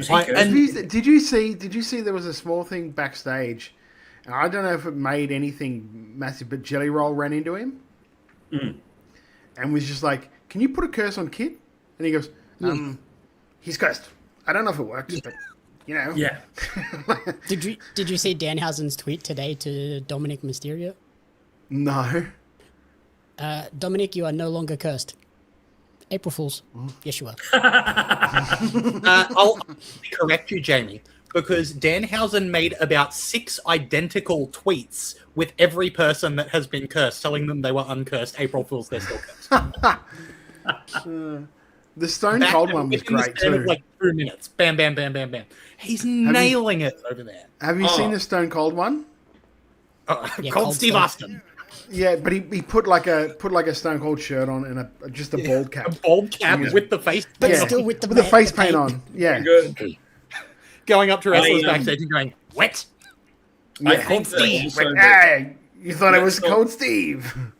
let's not undervalue how funny Kit Wilson is at the moment, because the guy is just like, he's becoming a face by the virtue of being so entertaining and so very funny. He's made absolute gold out of the fact that unfortunately his tag partner is out for an extended period, and they've just thrown him into a gimmick, and he's nailing it. It's so funny. Yeah, absolutely. What's less funny is how long it's taking us to find out who Randy Orton's speaking on the phone to. But he says we'll find out who it is at SmackDown in his home city. Jamie, is there any universe where it's not his dad, Cowboy Bob Orton? Yes, it's himself. The voices. I don't know. I'm doing Could a be crazy anyone. I don't know. It could be Todd. It's not me. If it's I'm Todd, not I'm going to anywhere pop. this weekend. I'm not going anywhere this weekend. Fuel prices? Are you kidding me? That's why he's got to do it in his hometown. You can't drive in this. They can't state. drive anyone in on that bus. Yeah, that's right. But we do have some new news around a Hall of Fame induction. Bad News Brown going into the Hall of Fame, as well as the second Immortal Moment, or whatever they're calling it, when they induct moments into the Hall of Fame. And this one's Hulk Hogan slamming Andre the Giant at WrestleMania 3, which, of course, that's going to be one of them. It's when they said that they were doing these moments as inductees, this was one that it was just a matter of time. And I think with Hulk no longer being around, they don't have to tiptoe around it as much. They don't have to have him there. Yeah, they don't have to do the speech. Jeff? Bad News Brown so deserves it for everything he did outside of WWE. Like, the work he did in Memphis, the work he did in Calgary, he was just so very, very good at being Stone Cold Steve Austin before Stone Cold Steve Austin was Stone Cold Steve Austin. Like, had Bad News come along later, he would have been such a massive face. If he was around now. I just loved that every year, every Survivor Series, you were just like, why have they put him in a team? He's just going to walk off. Yeah. And like clockwork, he just walked off every year. Loved it. So, and I loved his listen up, you beer-bellied sharecroppers. Just, what does that even mean? It's great. And so obviously, we have those Hall of Fame inductions coming around, the WrestleMania weekend. One thing that has historically happened WrestleMania weekend that's now been moved a little bit closer is the NXT show, which is Stand and Deliver, which is going to be on this Sunday. And the card for it is just stacked. We've got an NXT championship match with Joe Hendry defending against Ricky Saints, Ethan Page, and Tony D'Angelo in a 4-way match. There's an NXT Women's North American title match with Tatum Paxley defending against Blake Monroe. You've got one-on-one between Sol Ruka and Zarya, finally. You've got the NXT North American title match with Miles Bourne defending against Johnny Gargano. You've got the NXT tag team titles on the line with the Vanity Project defending against Los Americanos. And on the kickoff show, there's Birthright, Lexus King, Stax, Charlie Dempsey, Uriah Connors, and Ariana Grace taking on the team of Eli Knight, Shiloh Hill, Hank and Tank, and Ren Sinclair in a 10-person mixed tag match. As well as that, on the main card, this one hasn't been confirmed yet, but probably JC Jane was going to have to defend the NXT Women's title against the winner of Kendall Gray versus Lola Vice, but after an indecisive finish that happened to that match on NXT, probably going to be a triple threat match with JC Jane, Kendall Gray, Lola Vice, would be my guess. I kind of think it got... I think that was confirmed today. I think it was confirmed. I think they put it on their socials. Yeah, they put up a Robert Stone promo being like, "Yep, we're going to do this." Okay, good. Yeah, I hadn't seen that bit. I saw the NXT finish, which was really cool, where it's between, and I can't remember who was where, but it was a pin simultaneous to a tap out. So both of them won the match at the same time. Lola had Kendall in a submission, and as the ref counted 2, Kendall was tapping, and the ref outside saw that, and then the ref inside counted 3. So it was a bit of a Royal Rumble Bret Hart, John Cena, Bret Hart Lex Luger finish. So they, I expect that a bit of a John Cena Batista finish, I think, is what you're referring to there, Jeff. Yeah, that's everyone's cultural touch point for the Royal Rumble, right?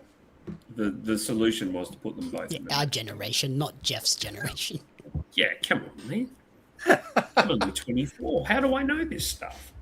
Well, look, as we said, before we move on, that's coming this Sunday. Is there any standouts, anything people are really looking forward to, really not excited about, other than obviously we're all hyped for Zarya and Sol? Yeah, that's the only one I care. That one I'm really hyped for, and I'm even more hyped to hear who the crowd cheers, because of late they've been cheering Zarya and booing Sol, which I think makes it for an interesting dynamic, considering the E are very much putting Sol in as a big baby face, and deservedly so too. Being that I saw in an interview that Sol doesn't like dogs, I just straight for Zarya now. Yeah, don't like dogs. Yeah, she's not human. I don't know. She's an anti-dog person. How could you like the beach and not like dogs? I thought those two came as a package deal. I don't know. Doesn't make any sense. Let's go big. Anyway. Well, I've got my chicken shit this week now. Thanks, Sol. Moving on to not this weekend, but a weekend very soon is WrestleMania 42. Here's the card so far as it stands. World Heavyweight Champion CM Punk is defending against Roman Reigns. The undisputed WWE Champion Cody Rhodes is defending against Randy Orton. The WWE Women's Champion Jade Cargill is defending against Rhea Ripley. The Women's World Champion Stephanie Vaquer is defending against Liv Morgan. The Women's Intercontinental title is on the line as AJ Lee defends against Becky Lynch. The WWE United States title is on the line as Sami Zayn defends against Trick Williams. The WWE Women's Tag Team title is going to be in a 4-way match with Nia Jax and Lash Legend defending against the teams of Alexa Bliss and Charlotte Flair, the Bella Twins, and Bayley and Lyra Valkyria. A ladder match for the Intercontinental title has been announced with Penta defending against Dragon Lee, JD McDonough, Javon Evans, and Rusev. There's going to be an unsanctioned match with Drew McIntyre versus Jacob Fatu. Seth Rollins is going to go one-on-one with Gunther. Brock Lesnar is going to go one-on-one with Oba Femi. And Dominic Mysterio is going to go one-on-one with Finn Balor across the 2 nights. Woo! Deep breath. Did Tony Khan book this card? I was going to say, it's amazing that they've put an AEW show across 2 nights. Yeah, it's a one-night AEW show. So, obviously, I think just got to add the 0 hour. Yeah. I'm going to say that in terms of card, this is the least excited I've been for a WrestleMania in a little while. But I often think that WrestleMania kind of inverts your expectations for how good you think it's going to be. If you're really, really hyped for a WrestleMania, it's often disappointing. And then if you think a WrestleMania is going to be a bit of a wet fart, there's often really exciting stuff on it. Other than the IC ladder match, all of this seems like it's going to be good enough. I'm hoping that the show comes through, because there's a lot that I think could be really disappointing, like when Brock Lesnar beats Oba Femi, or when Seth Rollins beats Gunther for no reason, right? Like, I'm ready for a lot of those results. Todd, are you feeling similar? Oh, I'm feeling like you're a massive wet blanket right there straight away. When this happens and then this happens. Like, it's I could actually, all of the biggest stars against each other. I could actually see your neck beard coming in. It was amazing to watch. Yeah, it's real ginger, apparently. But look, honestly, the only one I think could end up being a massive car crash is that WWE Women's Tag Team titles. Yeah. Because that match on Monday was hard to watch. It Look, wasn't good. Alexa, Charlotte, Bailey, to an extent Lyra, we know that they can all consistently go, right? But they're not going to be the factors that decide how good that match is, I think. Jeff's fave's going to get this one. Big dub. Big dub for the Bella Twins, baby. In their second match. Well, they were the number one contenders, mate. So I mean, Yeah, just because they said. Because they declared it. That's fine. Ophelia Payne in the chat saying, Lachlan, I thought you were cool. Honestly, Peggy, we tried to tell you. I'm preparing myself for disappointment, right? I've been disappointed by WrestleMania over the last few years. I'm just I'm trying to shield my heart. Sounds like every girl that's dated him. I'm going to say this. I'm going to say this unequivocally. Drew McIntyre and Jacob Fatu. I am so fucking there for this match. That is going to be probably a match of the weekend right there. Right there. I disagree. The other thing, just before you please just give me a sec, Jamie, and I look forward to hearing what you've got to say. I really like that Rhea's putting out tweets going, I think Jade and I are going to have a great match. I'm not sure who she's trying to convince. Whether she's trying to convince herself or everyone else. Sorry, Jamie, go ahead. Positive reinforcement. Yeah. I think Stephanie Vaquer and Liv Morgan are having the match of the weekend. That'll be great too. Could be. Because Liv is underrated, I think, in terms of in-ring ability. Everybody knows she's got that star power and the promo ability. But I think her in-ring is very, very good as well. Yeah. You know what it is? I think that from my perspective, there's a couple of the big matches that I just don't care about, right? Rhodes and Orton kind of isn't doing anything for me at the moment with this whole who's on the phone to Orton thing. It's not working for me. And Punk and Roman is doing less than nothing for me. I've seen the two of them main event every one of the last WrestleManias for the last 15 years, I think. So that does nothing for me, and I think that's been the big because going through again match by match, Sami Zayn and Trick Williams, that could be a show stealer for sure, right? That Intercontinental ladder match could be a show stealer. I don't know how you can't look at CM Punk and Roman Reigns and cannot see the potential of just two of the guys who think they have the biggest dicks in the company coming in against each other. If you don't think that they're not going alone, that's going to be nuts. Spectacle alone, it's going to be CM Punk wrestling Roman Reigns, which I saw in 2014 6 times. You sad boy. Am I wrong? No, you're not wrong, but do you think that they've changed? WWE heard me on repeat. Do you think Roman Reigns hasn't changed as a worker since the Shield? Since the Shield? Is that what you say? Are you saying that he hasn't changed as a worker? So he's still the same exact worker as he was back in the Shield? I think that Roman Reigns has improved almost as much as CM Punk has deteriorated. Wow. So a lot. Mate, who hurt you? But seriously. Just, because do you need a hug? Is that what's going on? Desperately. You also said that Cody and Randy's doing nothing for you, but because of the phone thing, at least the phone thing's getting paid off this week, not drawing it out until Mania. Credit Ophelia Payne says, look, in terms of CM Punk and Roman Reigns, give these young upcoming talents a chance. That's a great point. Peggy doesn't know what she's talking about. We've known this about WWE for 30 plus years. They don't go with new talent at WrestleMania because it doesn't draw. It doesn't draw. I'm sorry. And it's Mania. It's that big a casual audience. It's let's put, like I said, these are all of the biggest stars against each other.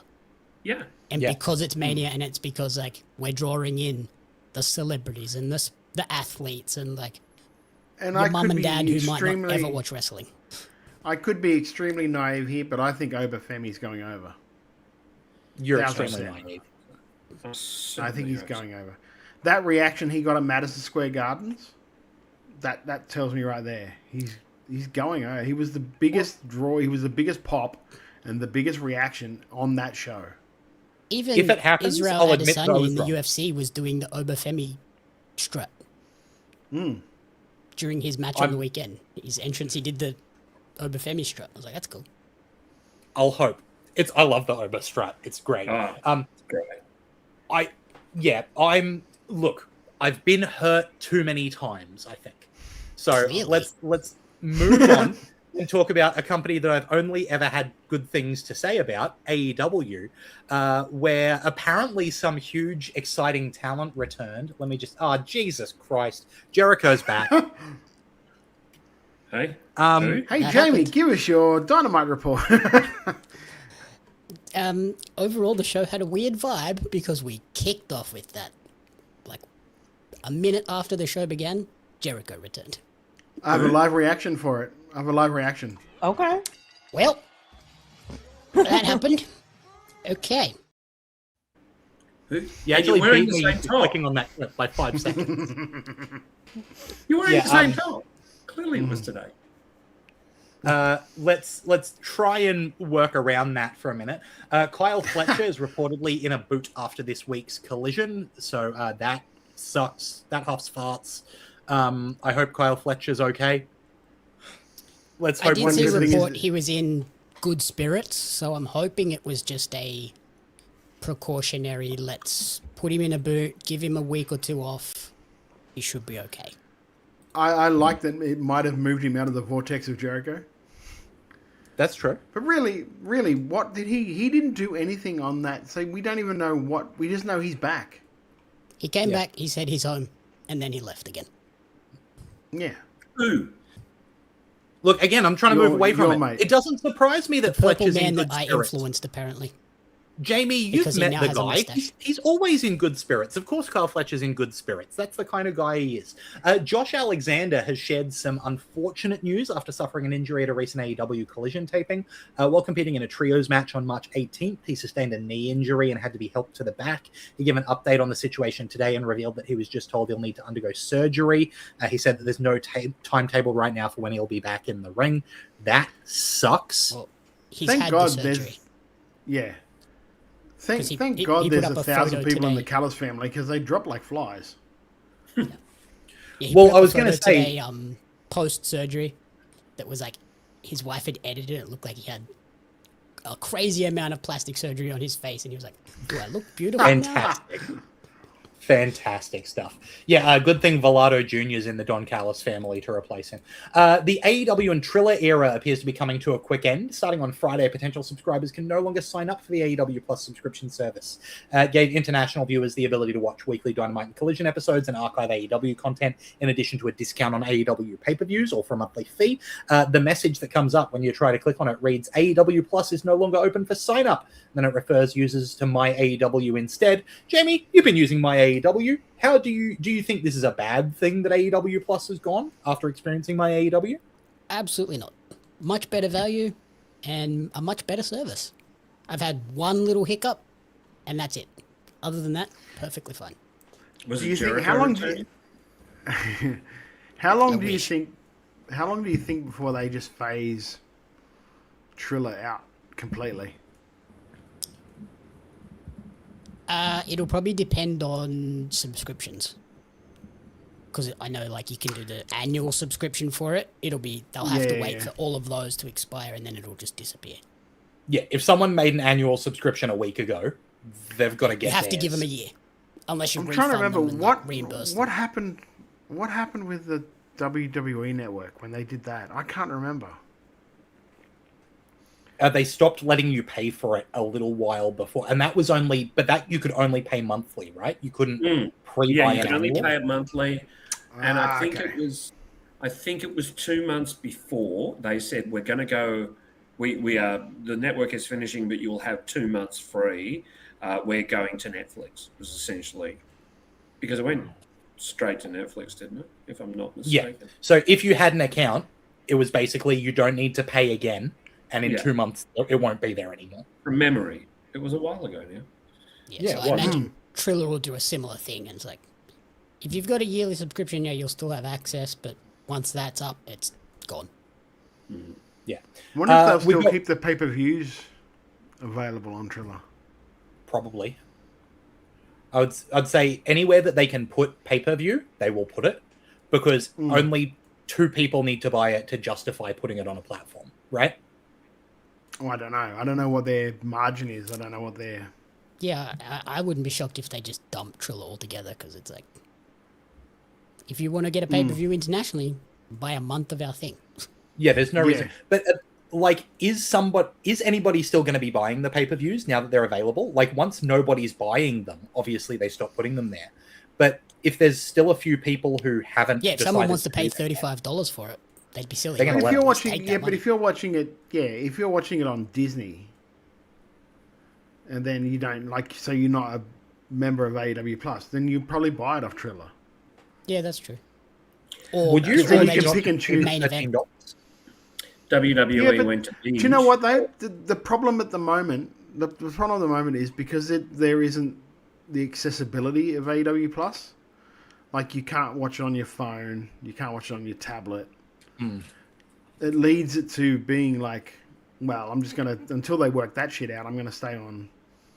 Yeah, I'll stay on Disney where I can watch it anywhere at any time. Yeah, that's true. And then I'll buy the pay-per-view when I have to. Yeah, WWE went to binge in Australia first, or as I like to call it, Network Taskmaster. And yeah, that's where it went before it came to Netflix. That's right. Thank you very much, Alex Firehart, for that piece of information. Yep. I just got the funniest message from Peggy offline. Apparently, I'm no longer allowed to wear this shirt because it brings disappointment. It's the disappointment summoning shirt. Well, something that's not disappointing is the card for Josh Barnett's Bloodsport 15, which is going to happen on Saturday, April 18th in Australian time. The card for that, as it stands, is Masashi Takeda versus Pete Dunne, Timothy Thatcher versus Charlie Dempsey, Joe DeShao versus Oka Sasaki, Angel Verduzco taking on Matt Mako, Royce Isaacs taking on Shane Mercer, Zack Sabre Jr. taking on Ray Jazz, Eric Stevens taking on Fuminori Abe, Shayna Baszler one-on-one with Natty Neidhart, as predicted a couple of weeks ago when I wasn't here, Miyu Yamashita versus Janai Kai, and in my personal runner for match of the show, Yuji Nagata versus Josh Barnett. Oh boy! Now we know that, Todd, you love these Bloodsport shows every year. It's such a different vibe. This one shaping up to be a winner for you? The Nagata and Barnett announcement was just the cherry on top of the cake for it. Look, I am so looking forward to seeing what Charlie Dempsey is like without the WWE sheen on the back of him. I think that's going to be phenomenal, him against that. Because it's not professional wrestling. It's like grappling. It's so good. It's so good. Like, Charlie Dempsey is great. And Charlie Dempsey is just like, the way he works there makes me think of how his dad probably would have worked in England. Yeah. Yeah. Oh, yeah. It's going to be great. It's going to be a great show. Shane and Natty will be sick too. Yes. Yeah, it'll be great. I'm going to eat that entire show up like chicken salad. But to get to our chicken salad, we all know first we have to go through our... Chicken shit. Chicken shit? Chicken shit. That's right. Chicken shit. Jamie, this week, what did you hate? What's your chicken shit? I saw a new theme this week for the Usos. And oh my god, it's trash. It's so bad. It's atrocious. There was nothing good about that theme song, so yeah, that's. But what I did like was during the break, of course, Jay did the whole, and the crowd were like, "Yeah, whatever." No. Yeah, every comment I saw was like, you could have just gave them back their old theme. Yep. Yeah. Easily. Jeff, we know, but tell us what your chicken shit is. We know. I think for me it is Bellamania at Bellamania, with the Bellamania Bellas being in the Bellamania Bellamania Bellas. All right. Jeff's thoughts are known. Todd, chicken shit for the week. I feel like it's got to be Jericho coming back. Not his comeback, and not his comeback to TNA, because I really didn't care. I honestly didn't want him in WWE because I just don't. TNA, it's AEW, brother. I wish he went back to TNA. Yeah, I wish he went to TNA. Whatever, because like it was. I think I sent a message to Jamie during it. Like, I love the fact that he's pausing for applause when there was none. Like, if you go back and watch the promo, he stops and tries to get the crowd to do, and after his song dies, like, his song is the best part of it. Yeah, the reaction was for the song, not for Jericho. Yeah, yeah, he was standing there forever. Sing-along song. Yeah, he was standing there forever, and they just were not reacting to him at all. And I don't like the fact that they just seem to have brought him back without a plan whatsoever. Okay, So, Wild Angel has said their chicken shit is the pro wrestling fans, in inverted commas, indulging in criminal behaviour from stalking Stephanie Vaquer to the stabbing of Cruel at Relentless Pro Wrestling. I've said, like, behave yourselves constantly, and like, we, as a wrestling podcast, don't do that. Like, just don't do that. It's terrible. Yeah. Wild Angel also says was never a fan of deathmatch wrestling and some of its wrestlers, but nobody deserves to be attacked at a show. Yeah. No. Yeah, absolutely. It's so hard to when that style, like, really does straddle a line. Yeah, but you don't stab somebody. Oh, I know that. I 100% know that. And that wasn't the a people Utah, that are fans. The people that are fans of deathmatch wrestling, I don't know that they know that. Well, and look, someone who was there on, defending Cruel is someone that I'm not a fan of. That, that's been ongoing. There are people there who I think are not characters that should be around. But at the same time, like, dude got stabbed in the belly for wrestling. Like, fuck. Apparently he didn't even know he'd been stabbed. Somebody had to point it out to him. Yeah, so that's insane. And I'll say, on top of Wild Angels, there was also the dude who grabbed Liv Morgan while she was making her entrance. Yeah, like, it's just been it's ridiculous, and I don't know how to fix this ongoing issue where quote unquote fans act like idiots. Remember that a lot of these people are quite young. Like Liv Morgan, I think she's only just in her 30s. And it's criminal behavior. It's criminal behavior. Shut up, Lachlan. Yeah. It's criminal behavior. Yeah, like, What's your chicken shit, mate? So I've got a couple. Obviously, Jericho. Velado Jr. getting added to the Don Callis family via Rocky Romero's Twitter, I think, is just dumb. The one thing that Don Callis needed was more family members, and then just going like, oh yeah, here's another one. Like, okay, we're fully NWO now. I get the sense that was to cover the Kyle thing. Yes, I agree. So my real chicken shit is the Intercontinental title, right? So we've got this Intercontinental title ladder match announced for WrestleMania, where Penta's going to be defending that IC title. So tell me why a week before we're having Penta versus Vikingo for the IC title. Because it's in AAA. Yeah, so do we just like know for sure that the title's not changing hands in a title match? Like is that well, not you frustrating? do realize because you do realize they can change the card, right? Like, you think they're going to change the card less than a week before WrestleMania? No. Yeah, but okay, Lachlan, just pretend that all this isn't really scripted, okay? In a real world environment, would you just go, okay, you're having no more matches until thing because we don't want you losing the title because we put you on a poster? Yes. Then you're dumb. Yeah. Because you're trying to sell tickets in AAA. Make it a non-title match in AAA. Well, how's that going to? Well, how is that a bigger draw than putting on the Intercontinental Championship there? And if he wins it, not a bigger draw, guess what? But it adds more stakes to it, doesn't it? If he wins that title, he goes to WrestleMania as well. Lachlan, did you sleep well last night? I think right now I can see, No, really, really poorly. I can see Jamie's brain turning around, and all it's doing is going, yeah, well, that happened. Yeah, I just think they could put Vikingo in that ladder match on Mania and it wouldn't be that weird. I think they should have just put Vikingo into the ladder match and not fucked around. I think that it's not fucking around. They have a marquee match on AAA now. I'm looking forward to watching AAA now. for that match. And hey, as often the case, Peggy is right. WWE should acknowledge that match could change who's defending it at Mania then. She's only helping you because you're her favorite. Yeah, she feels sorry for you. don't You're like a have any- Make-A-Wish kid. I mean, she's my favorite on the AEW live stream. So let's move on to something a little Just bit making more. enemies. If AEW are back in Center. Sydney next year, good luck staying at Jamie's after that, mate. Yeah. Oh, man. I tell you what, I've been surrounded by annoying children all this week. I needed the opportunity to vent a little bit. I'm having just the best time. I'm I could call that my chicken This salad. chicken salad really is the bomb. Let's talk about our chicken salad. What did we like this week? Starting with Jamie, what did you enjoy in wrestling, mate?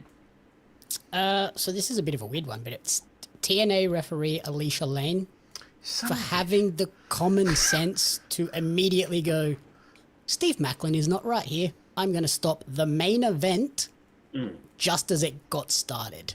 Because On a pay-per-view. He was not in a good space. No, he was clearly knocked out. Yep. Yep. And that's what you good on said her, to do. especially after what we saw a few weeks ago in the OPW show? Not OPW. OVW.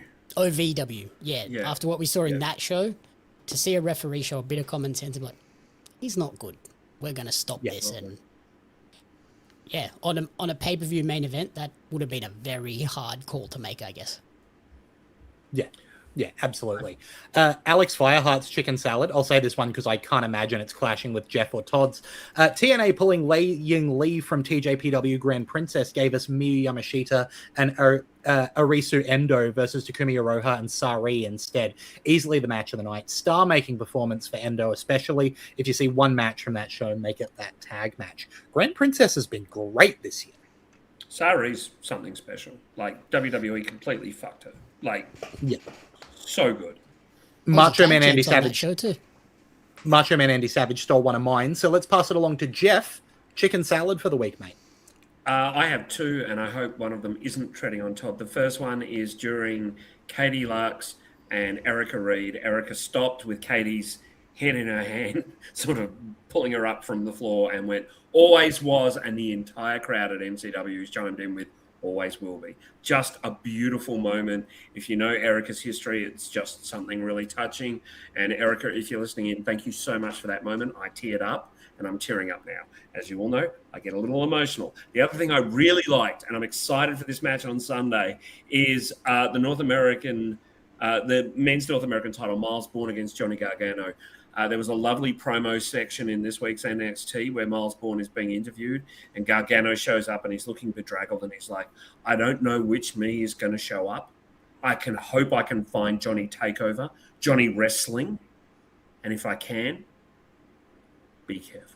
And it was just a great promo package. Both guys, all three guys played their parts really well because obviously Tom Phillips was there as well. Just lovely stuff from the NXT crew. And as I said, Todd, I hope that's not taking yours, mate. No. Just to put a little bit of icing on that, Jeff, after that promo, how are you going to react if Rebel Heart starts playing when he comes out? Oh, mate, I'll be very happy. Very Todd, happy. Chicken salad.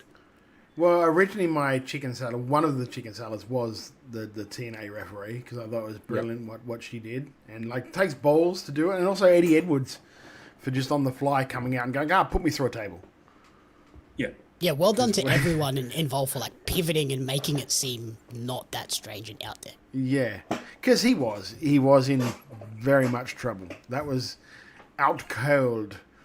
My other one is just like, and it really dawned on me last weekend when I was at the gym and AAA just happened to be live.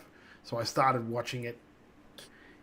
It is just such an easy watch that I was on that bike for 45 minutes and didn't realize that I was on the bike for 45 minutes because I was watching the show.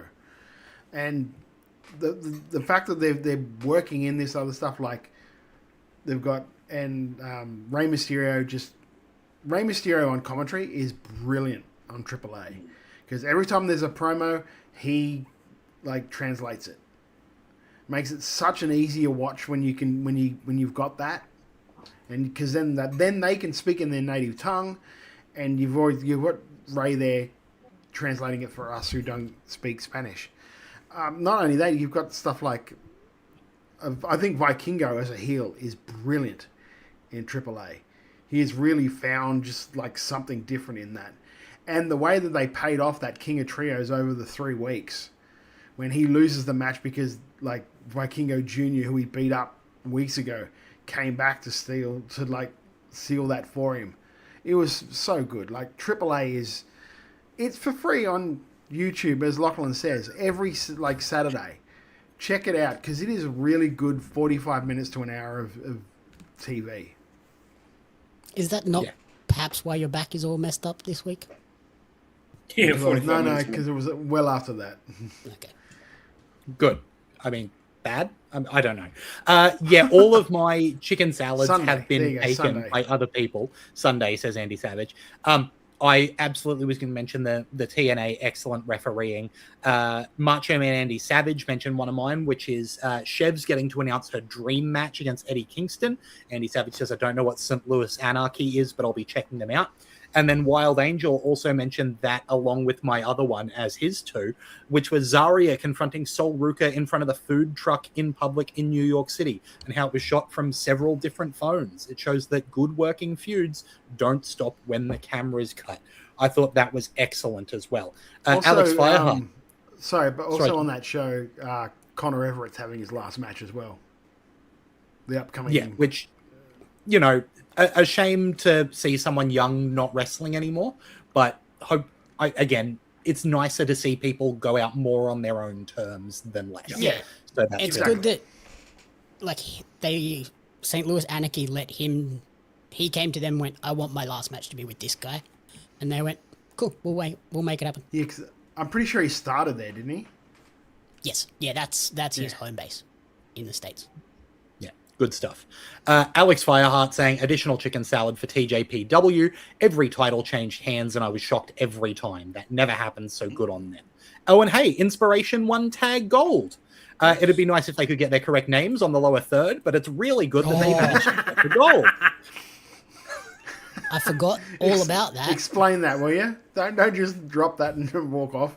So I can't even remember exactly what it was, but was it Cassie Lee? Got written down as what was Katie it? Lee or something. Was it Katie Lee? Kathy Lee, that's right. I mean, there is a language barrier. But then the problem was like so it had her name as Kathy Lee, and then they have their Twitter handle that said @Cassie Lee. They could have just copied it straight from the Twitter handle, but instead got it wrong. You know. Oh, well, these things happen, you know, and look, that's the nature of wrestling, is that it goes up and down, and that's why we're able to be here every week talking about it, talking about our chicken salad, talking about our chicken shit. So make sure you're subscribed so that you can keep up with it. You know, we're on every podcast platform for free. We're free on YouTube, if you can believe it. We're on YouTube, Apple Podcasts, Spotify, Twitch, Podcast Addict. Anywhere you get a podcast, subscribe to Wrestle Radio Australia for free. If you're on Apple Podcasts and you can give us a 5-star review, it really helps us get into more ears. It's really quick to do. It makes a huge difference to us. It's really helpful. We're on social media at Wrestle Radio AU on Twitter and Instagram, Wrestle Radio Australia on Facebook. You know, as I said, twitch.tv/Wrestle Radio Australia. You can get amongst it. And you can get our merch as well. To get our merch, go over to Redbubble, redbubble.com, or just Google Redbubble in the search there. Put Wrestle Radio Australia. You'll find our merch. Just searching for it. The proceeds don't go to us, though. They go to Beyond Blue and Gotcha for Life, which are great charities that support mental health here in Australia. That's really important. If you're looking for some Aussie wrestling merch, can I recommend kickout.com.au? Of course I can recommend them. They're great. Kickout.com.au has merch from, especially here in Queensland, with a lot of wrestlers on there, and expanding out to more wrestlers from around the country. If you're a wrestler and you'd like your merch to be on Kickout, send them a message on Instagram. If you're looking to buy merch, kickout.com.au is the place to go. You can also follow us individually. I'm at Lachlan Albert. Todd's at Beast Eastman. Jamie is at Jamie Apps Media. Jeff is at Wrestle_Brainia for all the WrestleBrainia stuff, and WrestleBrainia is also on Facebook. There's exciting things in the works, right, Jeff? Yes, there is. I'd also like to shout out some great comedy festival shows that our friends are doing. The amazing Dane Simpson has a terrific show. His best bits of the last 10 years. A very, very funny man. Laura Davis has their show on at the moment. Laura is staging a nightly 1-hour sit-in against everything that's going on around the world. I think it's going to be quite amazing. You've also got LJ, the magician, working Magic Safe, Conjurer versus Corporate. I actually worked on that show a little bit, so go and check that out. And there's a bunch of great stuff going on around the place as well. So go and see some comedy. We all need a laugh. And while we're following people, at Ophelia_Payne is one to follow, right, Jamie? You should follow that while you're following Pario Magazine. Correct. Yeah, so He's if you really like games, sucking up. Really Peg is the sucking up one to get up that. follow. Yeah. I don't know. But for Maybe Jarvis me, should tell you off more often. yes. For me, upcoming things, if you head to Patreon now, you can check out my The Super Mario Galaxy movie review. You can also check out They Will Kill You, my review of that. And then if you like Star Wars and a certain red and black spiky head character. Jeff loves Star Wars. Jeff loves Star Wars. Star Wars. Yeah. Monday. Is the Mandalorian still going? Oh yeah, there's a They've movie actually coming made up a soon. movie of it. No. Okay. But yeah, there's a very special interview coming up on my YouTube channel on Monday regarding Star Wars. So keep an eye out for that. Interesting. Now, gentlemen, is there anything else that we need to mention before we clock out for the night? Yeah, I just want to. Oh, go on. Sorry, Tom. No, Jeff. Sure. I was going to say maybe next week we look at EPW's Pink is the New Black, which dropped in the last few days. We can do that. Also, Riot City dropped Mega Slam as well. Great. So there's 2 shows for us next week. I'll put them in the schedule, boys. Riot City Wrestling, you'll be able to find that for free on YouTube. Meanwhile, the EPW show will be up on EPW's Vimeo, so you can catch both of those shows to get ready for it. Anything else, Todd? Yeah. Also, if you're bored tomorrow, I'm not quite sure what time I'm going to do this, but if you want to watch some, I won't say bad wrestling, I won't say good wrestling, just watch some wrestling. I'm going to do a watch along of this contraption here. WWA The Inception. It was a pay-per-view in Sydney, I believe. Yes. Can't remember, but it was very much like after the time of when everything folded, like pretty much folded, and WWE was the only show in town. Andrew McManus had a dream and decided to do that. So if you boys want to join me, you can anytime. I'm not even sure what I'm going to do. I might do it during the day. Is that Nathan Jones in the picture? Yes. Of course it's Nathan Jones in the picture.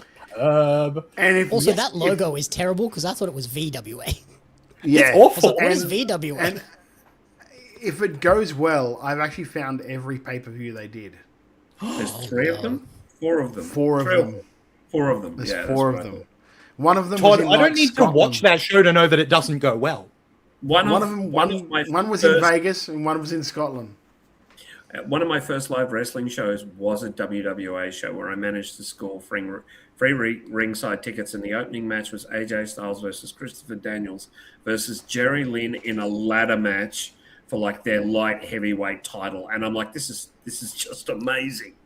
Like, Yeah, I'm pretty sure that was like the open of one of the shows. Yeah, it was Sharks the were in open it they too? ran in What? Perth as a rehearsal. Yeah. my So goodness. it's, I mean, definitely interesting. It was definitely a sign of the times. From what because I haven't even watched the whole. I watched a little bit of it because I just wanted to check what it looked like. It's not the best quality because it was pretty. I think it was somebody taped it off the pay per view. Probably So older than Lachlan.